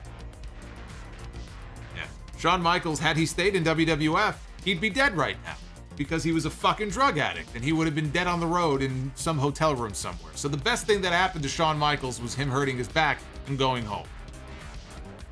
Otherwise, he would have been gone and Bret would have gone on to have himself an even better career because he wouldn't have gotten hurt. He wouldn't have gotten kicked in the head by Billy Boy. And maybe we would have had Bret Hart against Kurt Angle. Maybe we would have had Bret Hart against Randy Orton and John Cena. And all these other matches that we were deprived of. What if? What if? What if Bret had the chance to have a second half of his career like Shawn Michaels had the chance to have a second half of his career? What if? Food Hive. If Captain Planet, or is Captain Planet, going to critique the TBS title? I don't know. Paul Heyman, there was a report from Meltzer that behind the Mei Ying makeup lies a Karen. Yes, I've heard the same thing. In fact, I think the letter Q, Karen Q, might be behind all this. I don't know. Some little birdie told me that. And good luck, Jutt. Pillman Jr. would be a great winner. What are your thoughts? Yeah, I'm not really high on that. I don't know. You'd really have to do a better job of building him up. I mean, it's going to be a big deal, this tournament, and I think that he just needs to be properly built up for that. I think just putting him in there and having him win just because of his name and because, when he was a baby, there's pictures of him being held by Owen, and so there's like a family connection there. Absolutely should be in the tournament. And I think he will be. Winning it, you gotta sell me on that. I'm not sold on that. Food Hive, be the Booker, Andrade against Andrade Part 2. We did do that once, didn't we? In the Be the Booker segment. We did have dueling Andrades. So, anyway, thank you, Food Hive. Let me check and see if there are any updates here on Rey FENIX. For those of you joining late, I'm sure most of you know by now, but Rey FENIX was injured in the main event of tonight's show. Lucha Bros are no longer the AEW Tag Team Champions. They lost the titles to Jurassic Express. Rey FENIX, if he didn't break his arm, then he severely injured his arm on a chokeslam through a table outside the ring. Last update was that he was being taken to the hospital. And let us see what the update is here. This is from The Observer. The finish to the tag team title match after FENIX's injury was the planned finish, as I suspected. I mentioned that earlier. Again, as soon as we saw Jungle Boy's family, you just had to know they were going to win the belts. The latest update, this is from The Observer, is that FENIX was headed to the hospital after the show and will likely need surgery. So that is the update. Surgery on what exactly? We don't know. I'm sure tomorrow we will get more information on the nature of his injury. Very, very gruesome stuff whenever you see a leg or an arm bend at that angle. Joe Theismann is the injury everybody talks about from the NFL back in the 80s. And what Lawrence Taylor did to him. And that was always, my father even said, the Joe Theismann injury was the one that he could never get out of his head. For me, the Theismann injury was the Sid injury in WCW back in 2000, or 2001, I guess it would have been. 2000 or 2001. That's the one that I will never get out of my head. The boot just kind of hanging there and dangling. Anytime you get an injury like that, it is not pleasant to watch. Jared M, what's going on, my friend? $25 super chat. Robbed of Bret versus Austin for the belt at 14. I said if Montreal does not happen and Bret stays and there's no issues with his contract, Bret goes to WrestleMania and he does the honors for Steve Austin. Because Bret never did lose to Austin by pinfall. So I think it would have been built up perfectly for Bret to go in there and drop the championship and take the stunner and put Austin over. That would have been a fine way to bookend their rivalry, but we never got it. Drew Johnson, what if Bret wasn't a sellout? He got what he deserved in WCW. He wore a wire for his documentary. I would wear a wire too. I wouldn't trust these fuckers. He had the right idea. It's the wrestling business. You can't trust anybody. Hulkling93, while there was truth to it, there was some venom in your voice when talking about Shawn ended up dead. He would have. That's the reality of it. He probably would admit the same thing. He may have in his book. I don't remember. It's been a while since I've read parts of his book. But the stories out there about Triple H would have to be his babysitter on the road, would literally, in the hotel room, have to place him on his side so he didn't choke on his own vomit. That's how fucked this guy was. So if he doesn't get hurt and he continues on into 98 and 99 without any kind of intervention, he wasn't going to last. He would have ended up being one of wrestling's great tragedies. One of the greatest of all time to ever do it. Dead in his hotel room. That's the path that he was going down. That's just the fact. Best thing that ever happened to him was him going away for those 4.5 years. He got himself clean. He met his wife. He started a family. And by all accounts, ever since he came back in 2002, he's been walking the straight and narrow. So his story had a happy ending to it. But if that doesn't happen, then I think Shawn Michaels meets a very different fate. I mean, I don't think it's much of a stretch to be saying that. I'm glad it didn't happen that way. Nobody wanted to see that. Think of all the great matches we would have been deprived of. WrestleMania against The Undertaker.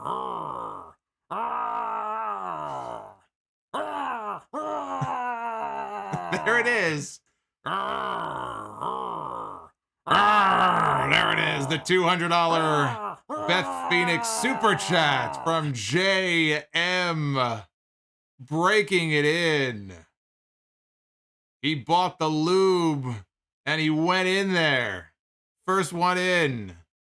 Unbelievable. Look at this. JM, he dropped the $200 bomb to tell me that Bret Hart is better than Shawn Michaels. JM, I didn't think I could love you any more than I do, brother.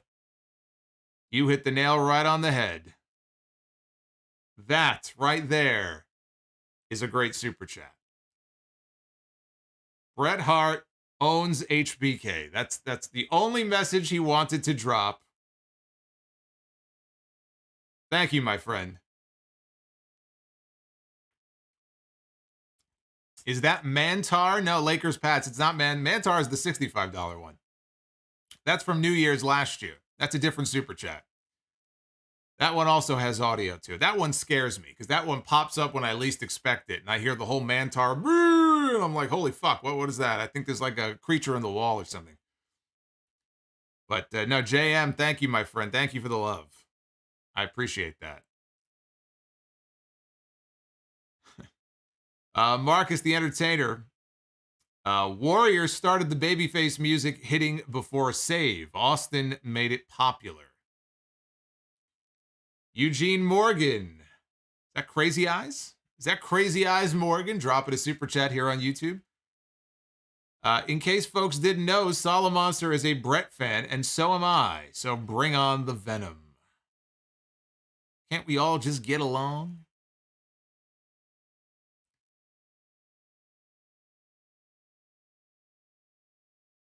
Joey Perez says that is a fact of life, that Bret is better than Shawn.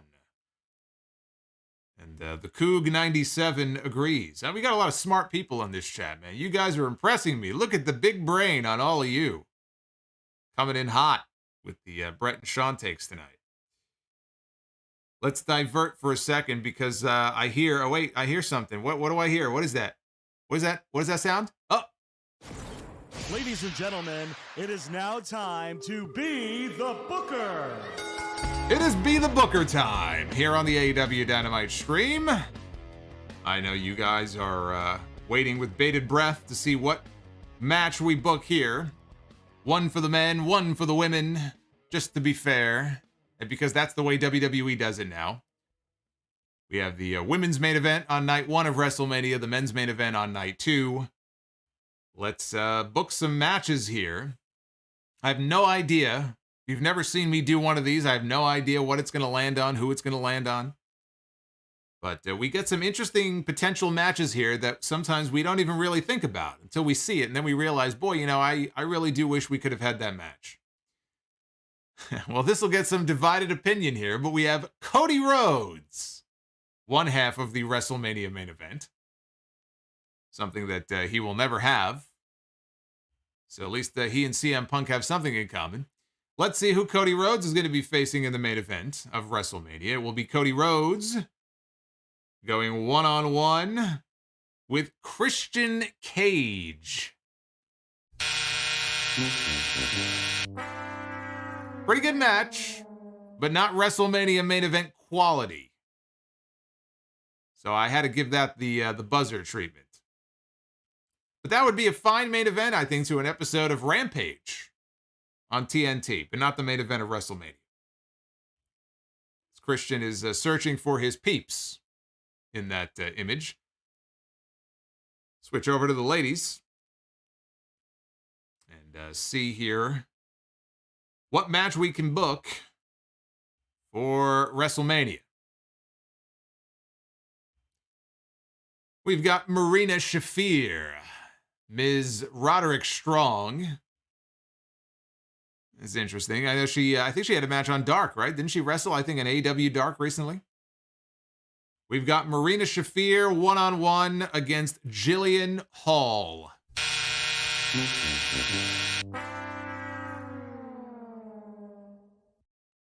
Yeah, I don't think so. That don't work for me. Hulkling 93, since Brett is better than Shawn, wouldn't that make Brett the Yankees and Shawn the Mets? Well, you know what? I guess in a way, I guess Shawn has far more championships than the Mets do. So that's the thing I'm struggling with here. Shawn Michaels, whether you like the guy or not, has been very successful and has won multiple championships and multiple accolades. The Mets have been a suffering franchise, as their fan base has been now, for many, many, many, many years. So I don't know that that's necessarily the best comparison to make. But I see the point you're trying to make.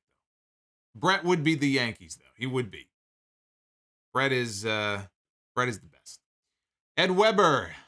Given how ratings have had a steady decline for years, are companies even creating new wrestling fans or just slowly losing their longtime fans? I think new fans are being created, but at a much, much slower rate. You know, we're not getting this influx of new fans the way we did 25 years ago because they were catering to a more casual audience back then, and it was a more risque product. It was just a very different time. I think wrestling now, you know, in a lot of cases caters to wrestling fans, which is great. I'm a wrestling fan. I want to be catered to. I want to be pampered. I want to be given the product that I'm interested in. But are they bringing in as many casual fans as they used to? Clearly not. Clearly not. And I don't know if you can ascribe any one reason to that. It's not happening at a rate that it used to. So they're creating new fans, but I think it's just a much slower rate of creating those fans. Dr. NXT Scorpio. So far, we are well under 500 with these Mania bookings. Yeah, we gotta up our average here. We have got to up our average here. Drew. Solomonster, love your stream and supporting the channel. I love you too, Drew. Thank you for all of your support every week. We have our fun debates back and forth, like any big dysfunctional family would. Food Hive, where does that don't work for me brother come from? correct me if I'm wrong, someone in the chat. I believe that comes from the story that Kevin Nash has told, where Kevin Nash got into a shouting match backstage once with Hogan in WCW. They both wanted the same spot. They were fighting for I don't know if it was for the championship or whatever it was. They wanted to be in the top spot. And they got, I think, in an argument backstage once about it. And I want to say it was that conversation. I could be wrong. I want to say it was that conversation that it comes from. Maybe some idea that was pitched and he said, that don't work for me, brother. He said it in some conversation with, I think, another wrestler. I could be getting that one confused with something else, but I always laugh when I just imagine him standing there. Or he could be sitting in the back with Bischoff or somebody and they pitch an idea to him and he just goes, that don't work for me, brother. Probably the response he gave Bischoff the first time Bischoff pitched the idea of turning heel. That don't work for me, brother. Eventually, he came around to it. I think it worked out pretty well for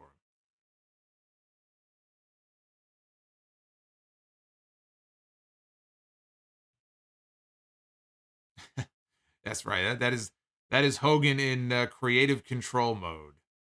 Was it putting Kidman over? It may have been. I don't know. I never heard that in relation to putting Kidman over. You know what, though? He's probably said it 1,000 times in his career. How many ideas do you think were pitched to him, or the idea of him losing or jobbing to somebody where he basically said, that don't work for me, brother? He probably said it in his fucking sleep.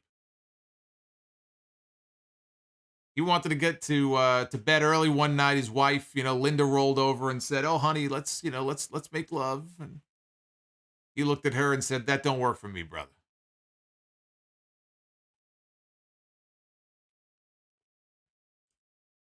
Trey Flo dropping $5. A lot of younger fans aren't sticking around to watch Raw and SmackDown for decades. They'll watch for 5 years and then move on to something else. Yeah, not like the idiots like you and me who watch this shit for 30, 20 years, 30 years, expecting it to get better, and it never does.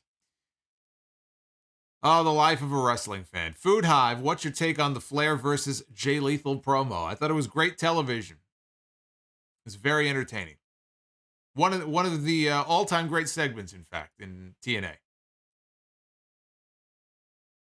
Joey says, what wrestlers feel like the Mets? Dolph Ziggler. Dolph Ziggler was world champion many years ago, too.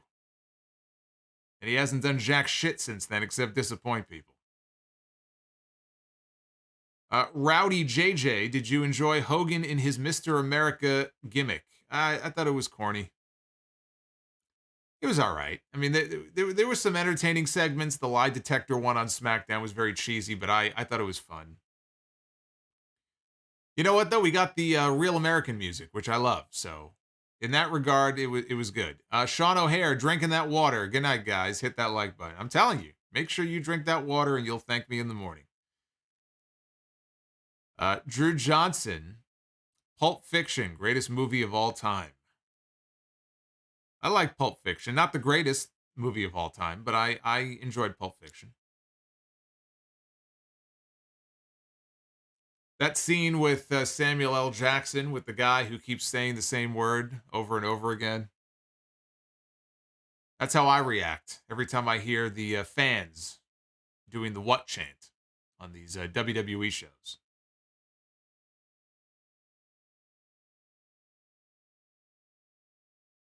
Baron Corbin is the Giants and The Miz is the Jets.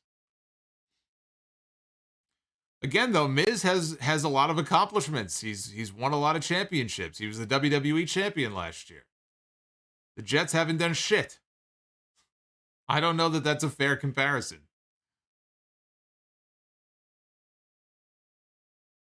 What is my favorite Leo Scorsese collaboration? Probably The Departed. Zantara is dropping. Is it 1992? I believe it is. I believe it is. It might be popping up here any second. I see it. I see it. Hey, Zantara, thank you, my friend, for the 1992. It says, your streams have interrupted my attempts to watch the new Mortal Kombat movie 2 nights in a row. And I thank you for that. That movie is akin to a cinematic toxic waste. Yeah, it's like that. Is it that bad? I was going to watch it. I haven't seen it yet. Now that I watched Joker, I was going to watch the Mortal Kombat movie. I still have to watch the original one from the 90s. Should I watch that one instead? I feel like I probably should. In my eye. There it is. The 1992 with a tear in my eye. Super chat. Thank you, Xantara. Food Hive, hurry before Solomonster does his taxes on the stream again. One of the biggest corpsing moments I've ever had on the podcast is when that guy was on the call, and boy, was that a long-winded call. And I don't remember what I was looking at, and then I glanced up at the chat, and I happened to see somebody say Solomonster's doing his taxes, and I lost it. I literally, if you go back and watch, I don't remember what review it was. I have the clip though. Should probably make that a super chat.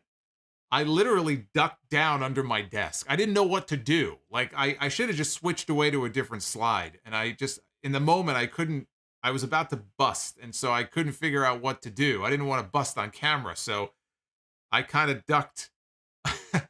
I ducked under the desk, and I think I may have muted my microphone. Like I lost it. Absolutely lost it. For the next 5 or 6 minutes, I just fucking lost it. Was it you, Turtlehead? Are you the one responsible for making that comment? Should I blame you?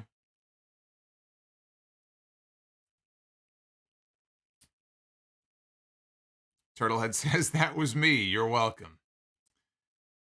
Dry chicken without flavor. Monday Night Raw last Monday was more watchable than the New York Giants. That's not saying much.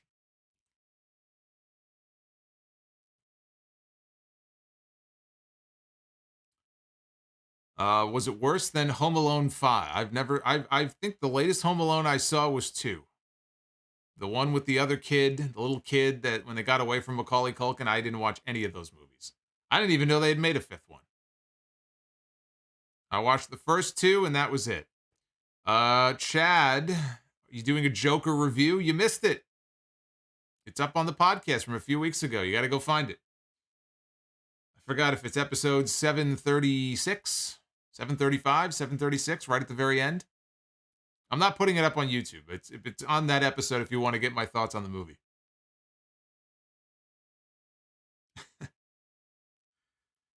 Zizu says, I need to see this clip.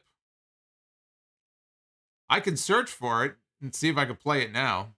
Did you ever watch Squid Game? Says Drew. Yes. Yes, I'm almost done. I'm enjoying it. It's the kind of thing that's right up my alley. I'm into really kind of disturbing, weird, shit like that. Subtitles don't bother me. Any of these shows that are in a different language that have the English dub, I never watch it with the English dub on. Never. Never. In fact, when I watched Wrestle Kingdom this week, I watched it I switched over to the English a little bit, but I watched it for the most part with a Japanese commentary. I just wasn't a fan of it, Kevin Kelly being in his house and Chris Charlton being in his house, and it sounded like they were in their house, and it didn't feel like Wrestle Kingdom to me. They had the Japanese announcers. They were obviously wearing masks, so you can hear their voices were a little muffled, but they were actually in the Tokyo Dome. Kevin Kelly was doing the show from his office in his room or something. But I know he is flying back to Japan, I think in the next few days. And he's going to be there for a while. But he was not there in person for Wrestle Kingdom.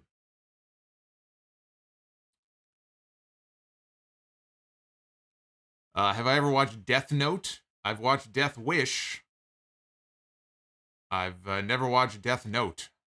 I don't know who's in that. I don't know what that is. Let me just see real quick if I can find that video. The off chance I can find it here. You guys chat amongst yourselves here while I search. See if I can find that clip. If I can find it, I'll play it for you. think I may have found it. Let's see. Yep. I think I did. I won't play the entire thing. It's like a 9-minute clip, but I'm going to see if I can, just real quick, I'll just, let me see here.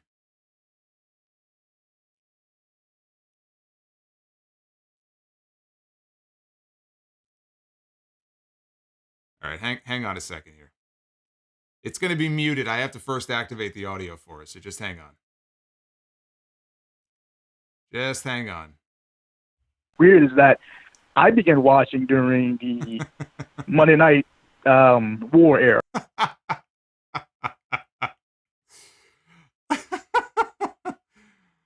I told you, I literally had to duck under the desk. I looked at that comment at the worst possible. By the way, my hair is unbelievable in that clip. You got to remember where that clip is from. We were in the middle of like the early days of COVID. And so everything was closed. And I hadn't gotten a haircut. I think I went 16 weeks. I looked like I had a fucking mop on my head, but I was ready to shave my head bald. Like I couldn't take it anymore. I had like Brillo head. That's what it looked like to me. It looked like a sponge or something. But anyway, so that's why, you know, I kind of, I have that, that due, but, let me, yeah, I gotta activate the audio. I began watching during the Monday Night War era, you know, with WCW first and foremost before anything else. I gotta activate the see all of that and to go back to see what once was till now and to see, and not just them, but it's also WWE. All right, let me start it over. Let me start it over here. I'll just play a little bit of this. I'm not gonna play the whole thing. Weird is that I began watching during the Monday Night War era, you know, with WCW first and foremost before anything else, and to see all of that and to go back to see what once was till now and to see, and not just them, but it's also WWE as well, even though they're fine in ring and whatnot. It's just when you see the drop off from the high of the highs down. I just couldn't. Entertaining for me, so I love it. Oh God, try. I wish I. Okay. So anyway, that's a little bit of it. I lost it. I don't know. I just couldn't help it, and it's all your fault, Tuxedo. It's all your fucking fault. I went on like that. I was having like fits of laughter for the next 6 minutes before I finally was able to compose myself. It was ridiculous. Oh my God, that hair. I can't stand going back and looking at some of those streams. 16 weeks with no haircut.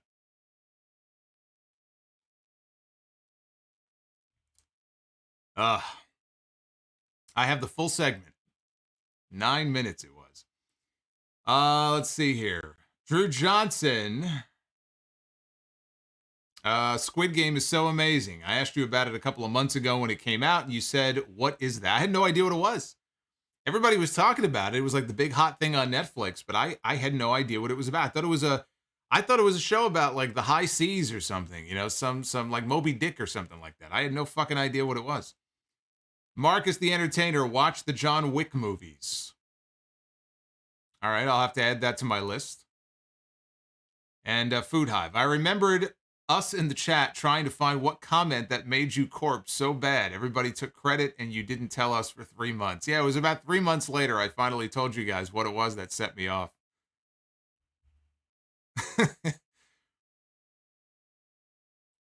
You look like 90s Solomonster with all of that hair. And the Coog says, you look like an extra in the 1979 flick The Warriors. 70s hairdo. Oh, man. It's already been 6 weeks, actually. It's starting to grow in a little too much.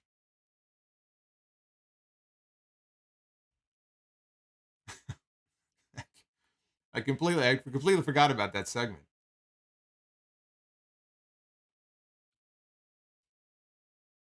Also, one of the my favorite phone calls from last year, or 2020. I guess I can't say last year anymore.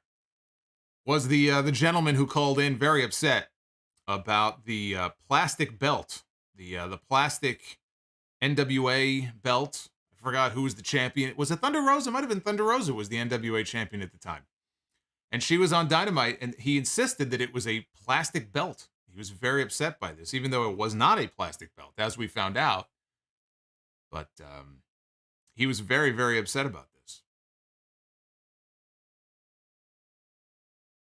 Make it a super chat long hair Solomonster. We'll see. We'll see. I could probably do that, where you see me fall under the desk. All you see is the chair. How soon until Nick Khan fires Vince McMahon? Well, there you go. That'll be the day. I'll have to do a breaking news stream when that happens. Food Hive, you get the last super chat here. Look, Solomonster looks like the kid from the Breakfast Club. I looked ridiculous. Anyway, that's all I got. So, I forgot what I was going to say. Oh, right. So, no stream tomorrow. It's going to feel weird. It's going to be nice to have a night off. So, no stream tomorrow, although the work never ends. I got a lot of work to do for the show, for the prep on the show on Sunday. I am planning on doing predictions, the prediction show that we do every year, where I look back at my predictions for last year. I give you my predictions for this year. The plan is for that to be part of Solomonster Sounds Off 7:38 on Sunday.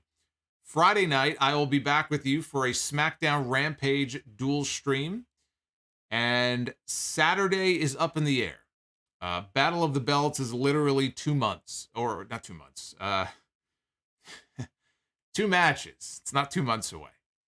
It's 2 matches. I don't even know that it makes sense to go live, if we're being honest. Even if they add a third match, not knowing what it is, it might make sense to just wait until Sunday and just review that and Wrestle Kingdom on the podcast. So I will keep you guys posted. Follow me on Twitter. I promise you I will let you guys know on there what my plan is.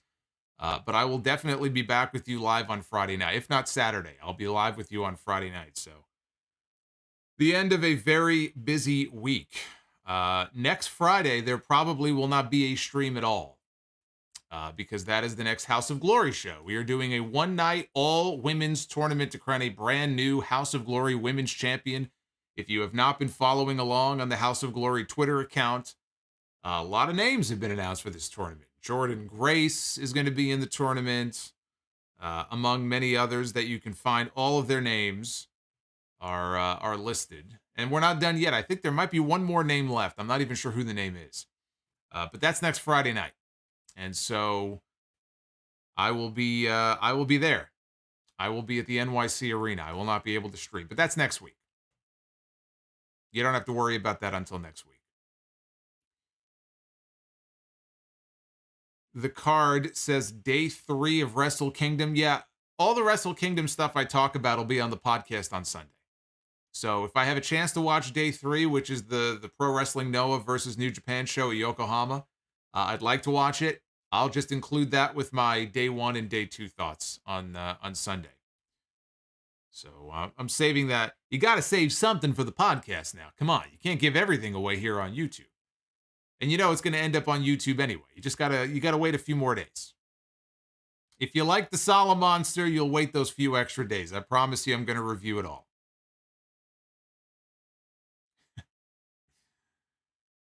All right, guys. All the best to Rey Fenix, however things turn out. That was a very gruesome-looking injury tonight.